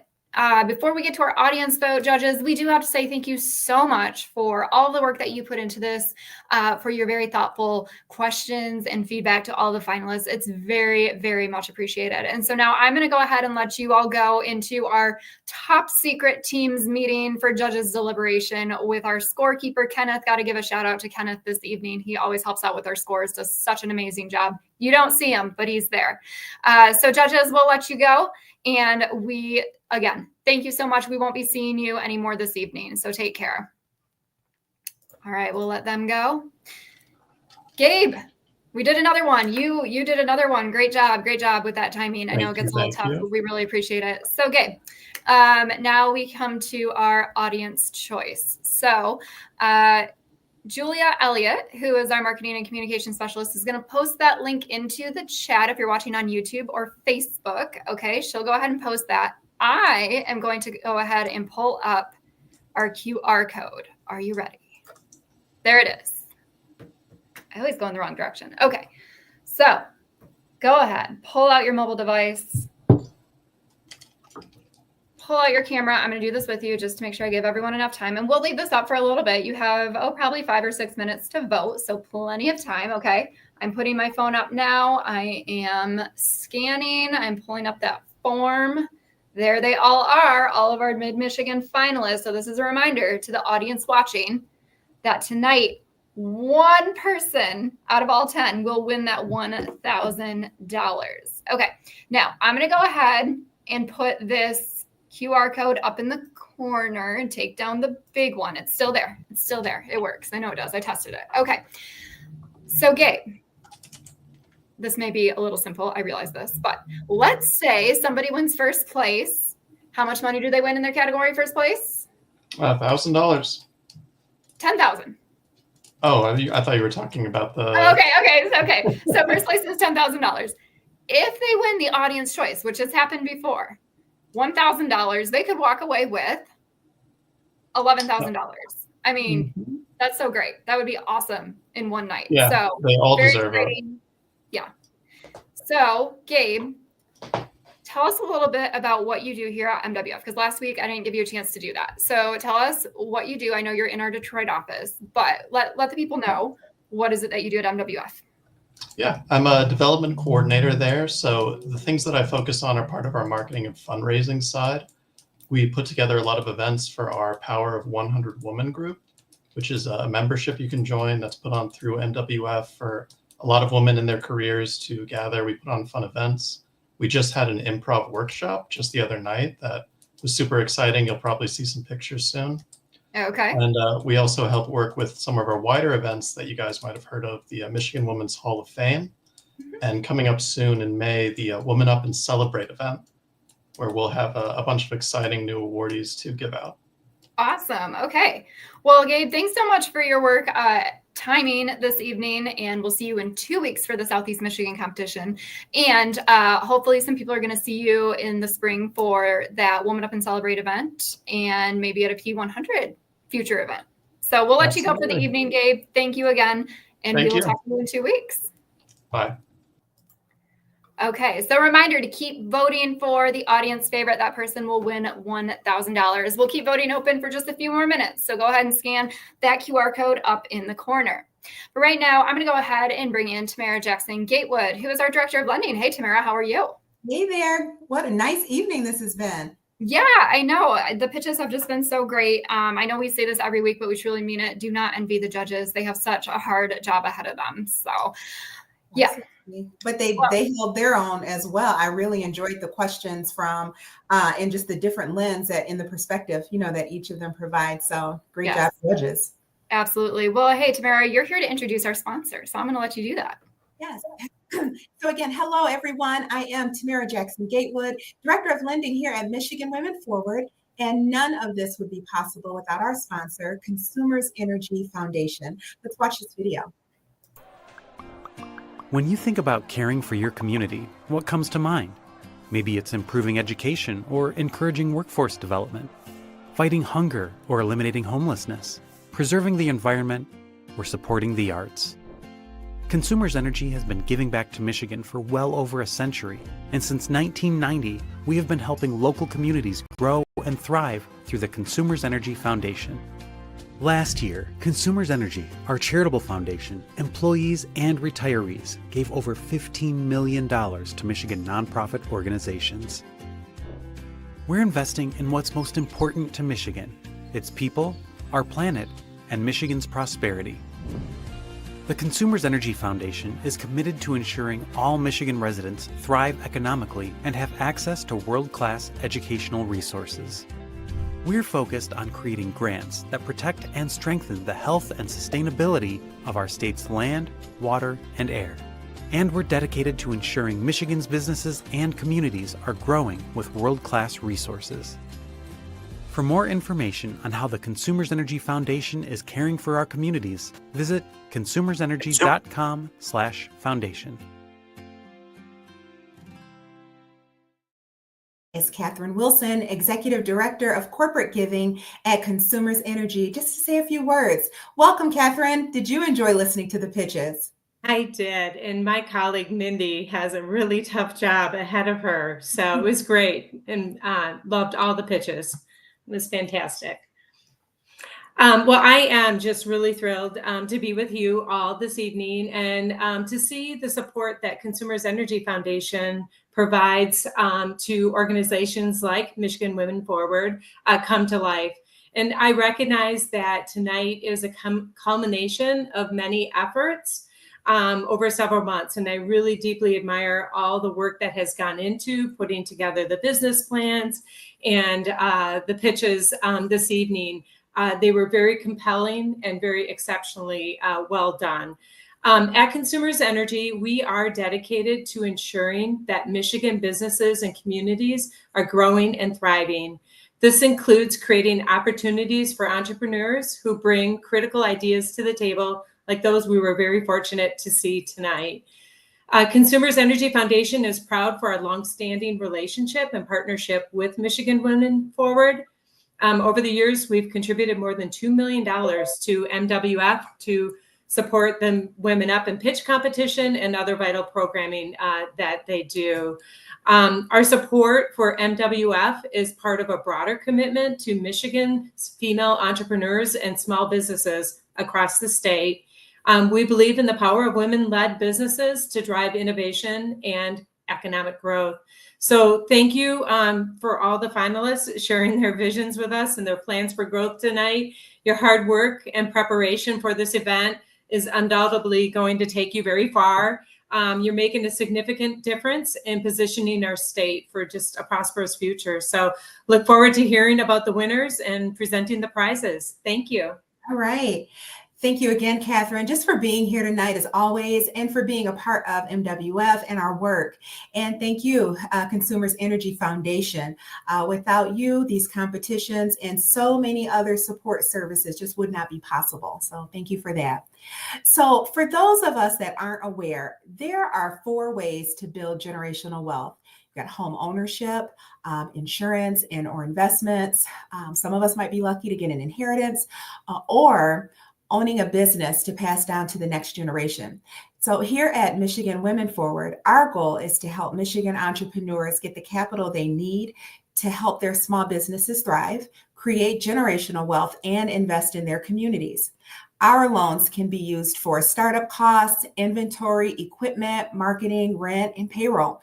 And our standard statewide small business microloan offers capital loans anywhere from $2,500 up to $50,000 to Michigan small businesses.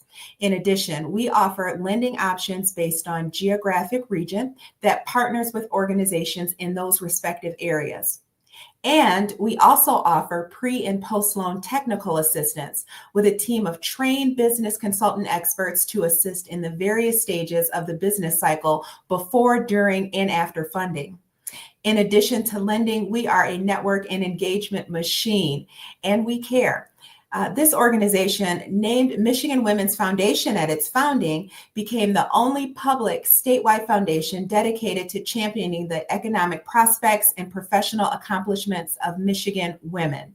Since our founding, we have worked with our corporate and foundation partners to make Michigan a state where women feel empowered to pursue their passions and have equal opportunity to succeed in those pursuits. Over the years of working to improve the lives of Michigan women, we realized that many women dreamed of achieving financial independence through entrepreneurship. They wanted to build their own small business, but didn't have the resources, knowledge, or capital to get started. And this set the course for us to become a certified CDFI, Community Development Financial Institution, which allows us to provide capital funding to small businesses to help promote economic growth and investment in Michigan neighborhoods. As a CDFI lender, we help fill that gap for entrepreneurs who aspire to run a successful small business, build generational wealth, and invest in their communities. As a result, Michigan Women Forward has heightened its mission. We expand possibilities through our celebrations and recognition of female leaders and trailblazers. We invest in the dreams of entrepreneurs, and we create opportunities for all. And this work does have positive ripples, because when we inspire women and invest in entrepreneurs, we transform our culture and our state. And we don't just move Michigan women forward, we move Michigan forward. Thanks so much for your time this evening. Thank you, Tamara. Thanks for your time, and thanks for tuning in again. I know this is your second pitch competition that you've been able to be a part of virtually, which is a little different than the in-person format, but I think it's a lot of fun for everyone to tune in and watch, and we have a really good time with it. So thank you. Ton of fun. Thank you. Yes, we'll see you in a couple weeks. All right. Okay, so that was our Director of Lending, Tamara Jackson Gatewood. I have to say a few thank yous this evening. And so we have, it's such a process. And we just have so many different people who are involved to make this pitch competition, all of them happen. It is one pitch program. There are five, count them, pitch competitions that happen. And those started last week, and they're going to go all the way through mid-April. This process starts back in October with our reviewers that look at all of the applications that are submitted. As Carolyn mentioned, we had over 150 applications in October. So our reviewers, thank you so much. Our coaches, all the finalists are paired with a coach. And so they are working with them on that business plan and on their pitch. Speaking of their pitch, I know someone who would be very appreciative of all of the finalists hitting that 3-minute mark tonight, and that would be Jennifer Maxon and her team. I know Sarah Flick is always involved with that workshop as well, but they do our pitch workshop, and they did facilitated the workshop for the Mid-Michigan finalists. So Jennifer Maxon and her team, we always appreciate the work that you do to help prepare the finalists for the 3-minute pitch. And also, I do have to thank Tanisha Greer. She's our business development manager, and you, again, is one of those people working behind the scenes. You can't see her, but she's there. She is in our Zoom room with the finalists. We call it our green room. And so all the finalists are in there, and I'm sure there are nerves, there's excitement, there's, just everything you could imagine going on before they pitch. And so she's in there to kind of help them know when it's their turn to tee up and come on over and pitch and answer any questions they have. And so Tanisha, we so appreciate all of the work you do. But right now, I do want us to hear from one of my colleagues here in the Grand Rapids office on the west side of the state, and that is Janice Stewart. Janice is a loan officer here at Michigan Women Forward. Unfortunately, she was not able to join us live this evening, but I was able to sit down with her a little earlier this week and hear a little bit more about what she does here at MWF and some of the services that MWF offers. So watch this.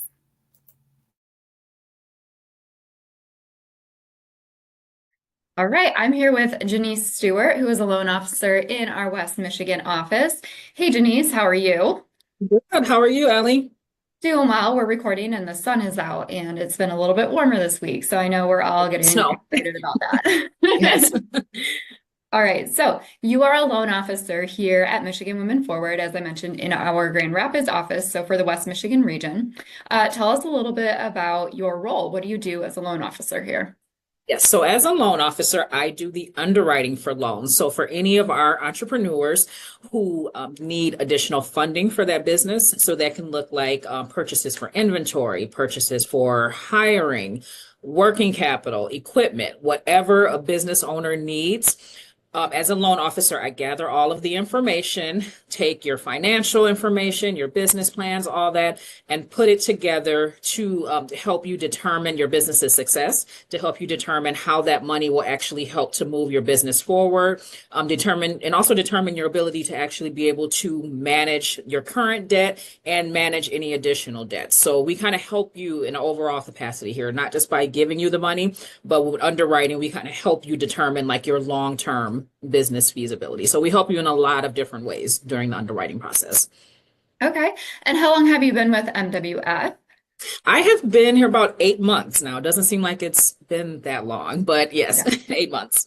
Yes. Okay. So relatively new, but I know I enjoy working with you here in our Grand Rapids office. So we're excited to have you. So what is MWF up to in the West Michigan region? Yes. Programs, like some good loans, what's happening?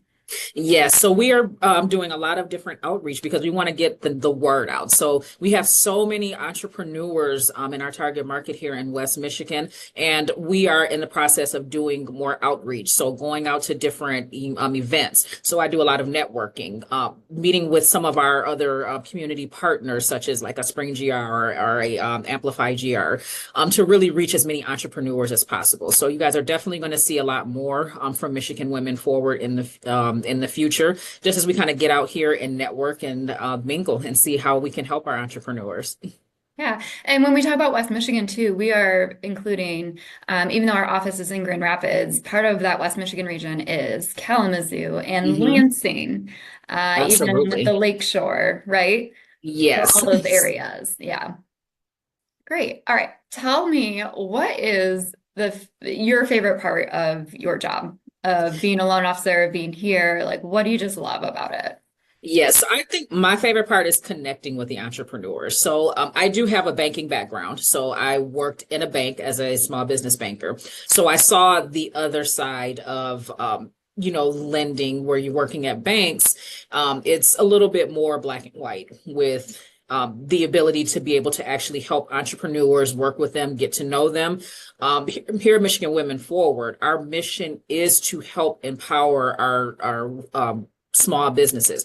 So I like the idea of being able to actually kind of build a relationship and help the entrepreneurs that actually talk through their business. So like I said earlier, we don't just, give you the money, we help you with the tools beforehand. So, how do your projections look? Do you need a little bit of help with that? We have a great technical assistance department that helps kind of put together, your projections and actually helps you with the numbers and help walk you through everything. So I love that part of it. And as a loan officer, I do also assist with some of that technical assistance. So I like kind of talking and building the relationship and just seeing the business's growth also. Like we keep relationships with all of our business owners and seeing kind of where they started at. I like to check in and see how they're doing now and, see what their future goals are and how we can help them. So definitely the relationship part of it. Okay. Now, I heard you say technical assistance a couple of times, and I know that in our space, we know what that means. But let's say someone's watching and they're like, technical assistance, or TA as we like to call it. What is that? So how would you define business technical assistance, or what does it involve? Yes. So our technical assistance involves kind of walking with the entrepreneur to make sure that they are loan ready. So one of the things that you have to do when you apply at Michigan Women Forward is you do have to submit like a business plan, submit your 3-year projections, meaning your 3 years of revenue assumptions, expense assumptions, all these different things, a lot of numbers, a lot of different technical things. So what our technical assistance department will do, that they will take a look at that information and they will help you possibly scale it back or kind of work with you to help you actually understand those numbers, because a lot of business owners can upload this information, but they may not understand, okay, I really want to make sure that my revenue makes sense so that I'm successful in my business. Our technical assistance department will help you with that. They'll help you understand your expenses. They'll even help you understand your industry. So they do a lot of research to help you understand, okay, this is the industry I'm in. This is how my industry is expected to grow. How does that look for my projections? They help you maybe with some expenses that you didn't know about because they do research the industry. So maybe, you forgot to add an expense or there's something in your business that you didn't think about. They're going to work with you. They'll help you with like your marketing and sales plan, making sure those numbers make sense. So they kind of take all of your information and just help you to better understand it so that you'll be in a better position when you get to underwriting to to move forward and grow your business. We're big on knowing your numbers here at MWF. Absolutely. Very big on that. Yes. Yes. Okay. So you mentioned you have a background in banking. You also are a business owner yourself. And so you have, I would say you have a pretty extensive business background kind of in all the areas then. How would you say that being a business owner affects your approach to your job? Yes. Okay. So that is kind of the part that I love is being able to actually relate to the entrepreneur. So, I've been in the situation where I have needed to get funding for my business. I've done the pitch competitions, I've done the networking, the asking for money. So I definitely am in a good position to understand where you're coming from. So I kind of look at it that way when I'm talking to entrepreneurs, and it kind of helps put me in this position to ask different questions because I understand where you are in your business. So I can say, okay, have you thought about this specific part of your business? Or, you say that you're projected to make a certain amount of money, but, is that realistic? You don't want to get in over your head. Like I kind of take that real approach to businesses because I'm like, I've been in that situation where I've said, I'm going to have plans to scale my business and do these huge things. Well, $1 million in the first year. Exactly. I'm like, so is it realistic? Like, let's kind of make sure that you're not taking on too much or, doing too much in the beginning. So I can definitely kind of relate to entrepreneurs and kind of help them. I also do business mentorship as well. So being a business mentor has helped with, being able to talk to business owners and kind of relate to it on a different level. So my thing is I want to help you succeed. Like we want to definitely put you in a good position with your business and make sure that your business is growing to where you want it to be. Very cool. So you've been in both sets of shoes and can kind of see it from both sides. I love that. Absolutely. If someone is interested in a microloan, what is that process like? How should they get started? What do they do? Yes. So the first thing you want to do is go onto our website, go on our website, apply for a loan. So you will have an intake form to fill out first. You're just going to ask you a couple very simple preliminary questions just to see kind of where you are in your business right now. Then that will help us determine like moving forward how we're going to help you. So you're going to fill out that intake form. Then in your email, you'll get an invitation to actually apply for the loan, and then you'll fill out your application. So application, make sure that you're descriptive as possible because the more information we have, the better. It'll help us to actually understand your business and kind of where you're coming from. So you just fill out all your information. Again, we want to make sure we have some of the basic information like your completed business plan, cash projections, your tax returns, a personal financial statement, and all of this will be listed in the application. So, don't worry about having to remember all of it, but we'll walk you right through it in the application. But yep, just go ahead and submit that application and it'll be submitted to our technical assistance department. And then once you're ready, then it'll come over to me or one of the other loan officers. So it's a nice little system that we have going to keep everything flowing easily. Great. Well, Janice Stewart, loan officer here at MWF, thank you so much. We loved hearing from you, and hopefully some people will be in touch soon. Thank you so much, Ellie. I'm looking forward to it. So thank you. All right, thanks.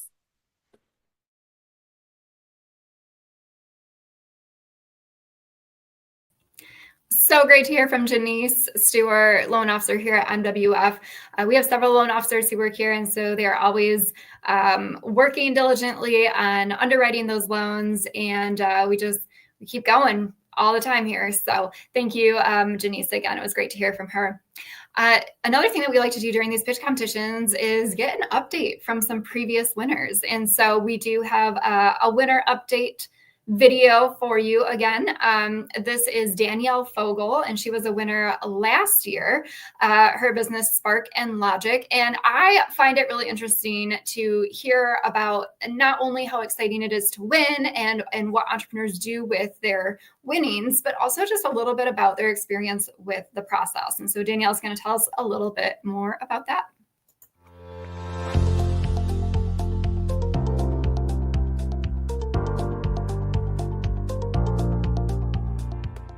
Danielle, tell us a little bit about Spark and Logic, about your business. What is it? What do you do? How'd you get into it? Well, Spark and Logic helps real estate companies work on their company culture and engaging their agents by providing educational sales meetings. And we are a subscription-based service that offers education videos, PowerPoint templates, guest speaker suggestions, a whole lot of resources. We call it a sales meeting in a box, basically. And the reason why I got into this particular business and where the idea came from is I grew up in a real estate family. My dad was a real estate broker. And I saw firsthand how a small business owner, an entrepreneur, had to wear so many different hats. And real estate agents are independent contractors, so they choose where they hang their real estate license. So there was this need to provide this education. So how did you hear about the pitch competition? And for people who don't know, it's a bit of a process, right? So we open the applications in the fall, typically in October, and then people don't pitch until March in the case of West Michigan, or sometimes even into April if they're a little bit later. So how did you hear about this? What made you decide to apply? Yeah, I think so. Spark and Logic is our platform, and providing sales meeting in this format is not something that we've come across another company doing. While sales meetings are not a novel idea, packaging it this way and selling the subscription-based service is. And so we built all our content, we built our website, we were kind of like stuck in a way of how to get this to market, what to do next, how to just keep moving. And I think I was looking online for resources and came across Michigan Women Forward as an organization that helps female entrepreneurs. And I saw the pitch competition, and I decided to apply. And there is so much to do as a small business owner. I almost didn't apply. It was one of those things where it was the day of the deadline. I had already looked at the application. I had started it. I hadn't finished it because you have to submit that concept paper. And I said, you know what? Just do it. Just go for it. So once you were named as a finalist, so this is a process, obviously, you apply in October. We typically notify finalists in December after a review process. So you've been named a finalist for the competition. So take us up through the process, and what was that like to prepare? So some things that happen is you're paired with a coach and you're working with them. You're writing this business plan. You are doing a pitch workshop. You're practicing it. What was that process like for you? Yeah, it was great. And I feel like the process leading up to the competition, I had already won. That was so valuable being a part of the program. It was such a great opportunity. I was paired up with Raquel Guzman from Avanti Law, and she is amazing. She is so smart, so generous, and she just has this way of picking out the most important detail that needs improvement and saying, hey, rethink this spot, rethink that spot. Not that she told me what to do, but just drew my attention to things that really could be improved and tightened up and thought about in a deeper way. And so Raquel, shout out to you. Thank you very much. And then the workshop with Jennifer Maxon and Associates on how to put together a pitch, that was super valuable too. A lot of these things are intuitive and you know it, but being in that setting and walking through the steps with her team and how to do it is great. And one of the aspects that I found the most valuable was when we would get paired up with other contestants and we would either present our pitch or give them feedback on what they could do better. And I saw things that other contestants did that I thought, oh, wow, that was great. I want to do that. Or, they would offer feedback that you hadn't even thought of. And one contestant from the Lansing area, she was in the established business category, Dr. Cassie Briggs. She and I became friends and we worked together right up to the competition. When we had our pitches finalized, we gave them to each other. That warms my heart to hear that you recognized, other opportunities, not just in the pitch and the potential prize money, but in the connections that were made with your coach, with other finalists, with the workshop facilitators. I just love hearing that. You pitch, you have to wait a little bit, and then, we bring everyone in to announce the winners, and you are announced the first place winner for $10,000. What were you feeling in that moment? I ecstatic. I had told myself going into this and that I was trying with the manifestation techniques. I said, I'm going to win this. From the moment I hit send on that, I said to myself, I'm going to win this competition. And so watching some of the other pitches and the leading up to it, I'm like, some of these girls are good. This is going to be tough. But when it happened, I was just over the moon. And there was a very slight delay of what my family downstairs could hear. And I was announced the winner and I cheered. And then I heard my kids and my husband cheering. And like, I didn't, I was just so proud for them to witness that. Oh, I love it. that. I did great. There, crying. It was like, it's emotional still to think about it. Like, yeah. I love it. Okay. Cut that part. Yeah. What? Okay, so $10,000. That's a good chunk of change. What did you do with your winnings? Well, we were a new business. We really had just kind of built this, and we really needed to take it to market. We really needed to get ourselves out there and start getting in front of some real estate companies. And so we attended several real estate conventions where we were exhibitors and we were presenters, and we were just raising awareness. That was a big goal with our money and something that we were able to do. And what we found as we were doing that with this shifting real estate market, that as an entrepreneur, like I said before, you have to do everything yourself. And there are big gaps in knowledge. And we realized we needed more help. And so just recently, we have hired a consulting firm from the real estate industry that's really going to help us elevate and move our business forward now that we've kind of found our footing. And that was a big commitment for us. And it's not something that I think we would have been comfortable doing had we not had the investment of the grant funds in getting ourselves out there and making ourselves visible in that way. So it really just gave a cushion and some reassurance that we could take some more risks, because every single entrepreneur out there has already invested so much in their business, whether it's their time, their own dollars, everything. And so it's scary and it's hard, but it made it a little bit more comfortable. And one other thing I will say that I actually won from the competition was confidence and a belief that, yes, this can really work. This could actually be a good idea that is going to provide me with, the success that I'm looking for. Because as an entrepreneur and with, like I said, a novel business idea, you have a little bit of imposter syndrome. There's always that voice saying, maybe this isn't such a good idea. You think it's a good idea, but maybe it's not. And, getting the feedback from the judges and the scoring sheets, and even in the practice pitch, the night before, we had some judges at that as well who responded to your ideas and the business plans. And the feedback that I got was just really reassuring. And it was such a confidence booster that was a major prize win too. Yeah, because Consumers Energy Foundation is our sponsor on this and provides the prize money, which is awesome. We love giving that away. But I know one of the things that the judges take into consideration is, this is a business I would invest in. That's one of the scores on their rubric. Yeah, and the judges were very diverse. They came from very diverse backgrounds, and the questions they asked were tough.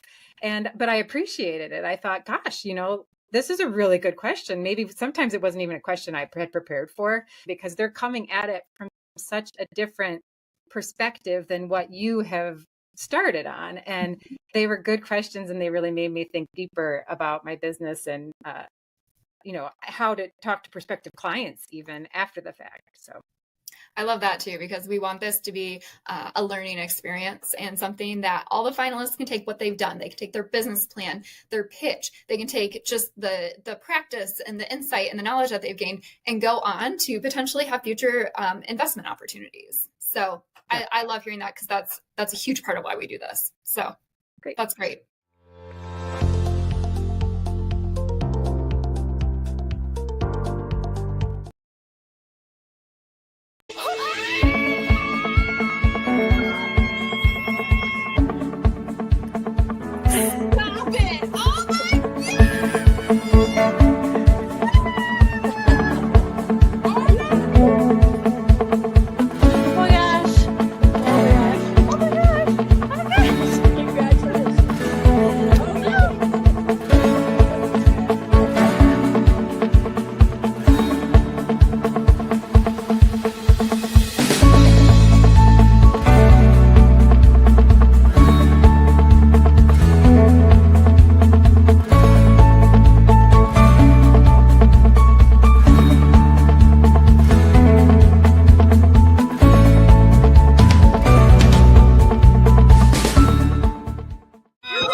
Yes, please make sure you register to watch our upcoming competitions.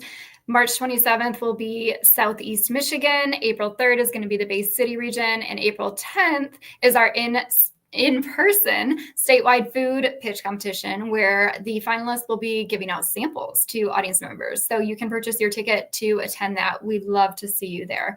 Well, I have our president and CEO, Carolyn Casson, back. Carolyn, how's it going?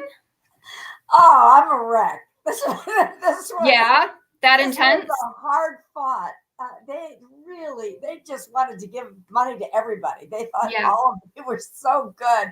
So, but I forced them. This is my fault. I made them select winners. Okay. And so. All right, so we do have winners. That's great. I'm going to bring Catherine Wilson back in with Consumers Energy Foundation. Hey, Catherine, good to see you again. Okay, so I do have to say our audience choice winner is actually in the established category. So we're going to have everybody just kind of, be on the edge of their seats on that one for just a little bit longer, because we're going to announce our startup category first. So with that, I'm going to remove myself from the stream, and I'm going to go ahead and let you two take it away.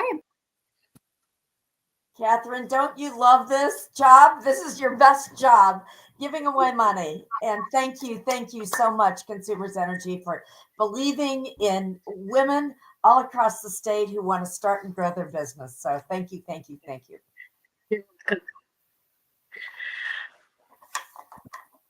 Okay. All right. Well, where would you like me to start? I think she said the startup category first. Startup category, right. All right, so who is the third place winner in the startup category for $2,500? T100 Pro Bars. Thank you so much. Thank you. You're very welcome. Congratulations. Good job. The number 2 spot for $5,000 in the startup category is Black Eden Brews Coffee. Wow. Thank you. Thank you so much for everything you do to support women in business. Well, you made it happen tonight, so thank you.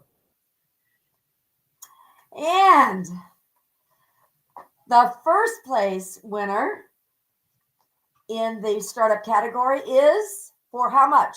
How much are we going to give them? $10,000. $10,000. Brace, how are you going to spend this?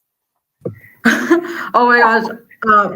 Thank you so much. Thank you, Catherine. Thank you, Carolyn, for this. This is going to go directly back to our customers. So we're going to buy inventory and get third-party testing to make sure our products are the best that they could be. So thank you guys so much. And thank you everyone for supporting us. I'm already. See, I haven't even, we're only halfway through it. I'm already crying. So thank you. Congratulations. Thank you guys. Okay. And last but not at all the least, because it's actually the most, first place, the $10,000 winner is Scarlet Crane. Oh my God. Thank you. Wow. Thank you so much. Congratulations. Amazing. Well deserved. I wanted to really create work that impacted people, that had messaging, that really stuck with folks. And so graphic design and all those things really allowed me to do that. But then when I discovered fabric, I said, wow, this is something that can last. And so I started screen printing on tea towels. I design these patterns with my own illustrations, and that's where it all starts. The fabrics that we use are all natural. We focus on water-based inks and dyes, and we also just take it a step further with the sustainable fabrics that we use. I have been here over a decade and have been able to witness several women who have had just great vision and not sure exactly how to accomplish their goals. And so it's important to have Michigan Women Forward and all of the resources that they offer to be able to clarify our mission and pitch for the resources that we need. I was a part of the Michigan Women's Forward pitch program and competition, and they gave us a coach, and we experienced this amazing sort of evolution, all of us who went through this process, where the coach would help us to zero in on the key aspects of our business and communicate in a very succinct way what we do and why we do what we do. It's not just a pitch competition, it's time. It was months and months of dedicated time to our growth, and that's something I've never seen. When you support Michigan Women Forward, you support business owners like me.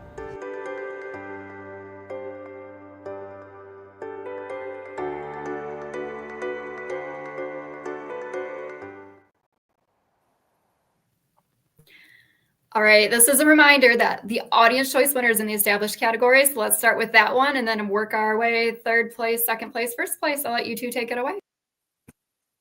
Catherine, how much is the audience choice winner going to get? $1,000. $1,000. All right.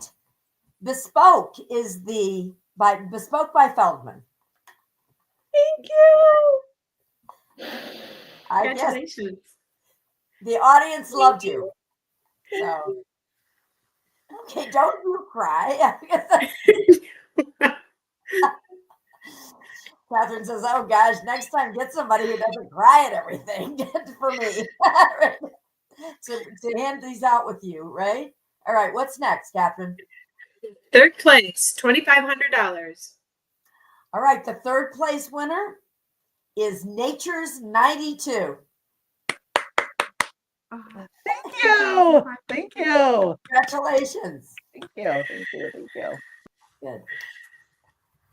And second place, $5,000. Established category. All right. Hampton's Aquatics and Fitness. Thank you. Thank you. Thank you. Congratulations. Let's go sing. Okay. In right. first place in the established category is $10,000. This is the big prize, and it goes to Bespoke by Feldman. Wow. That adds up. What? Yeah. I'm trying not to cry because you told me Go ahead. Come on, I'm crying. $10,000. It's going to change your business and change your life, right? Thank you. Yeah. Congratulations. Well deserved. Well done. Thank you. Congratulations. Congratulations. All right. Well, I want to just thank you, Catherine. I can't say it enough times. We couldn't do this without you. We really appreciate you. It says a lot about your company and what you believe in, and you're willing to put your money into this year after year. We really appreciate it. Yeah. Well, you guys, you do all the hard work. Thank you so much for allowing us to be a supporter and a partner of Michigan Women Forward. You're changing lives. It's amazing. Thank you. Thank you. Thank you. So all of our sponsors, Huntington Bank was a sponsor this year. We're just very proud that people believe in this. They believe in the women of Michigan, and they believe in these companies, and they believe in Michigan Women Forward. If you enjoyed tonight, remember 2 weeks from now, March 27th, we're going to have our Southeast Michigan winners. And thanks to Ellie and the whole team that works so hard behind the scenes. This takes a village to put this on. Ellie and her team have done a fantastic job. We really appreciate all of you. Thanks for watching. Thanks for listening. And go out and start a business.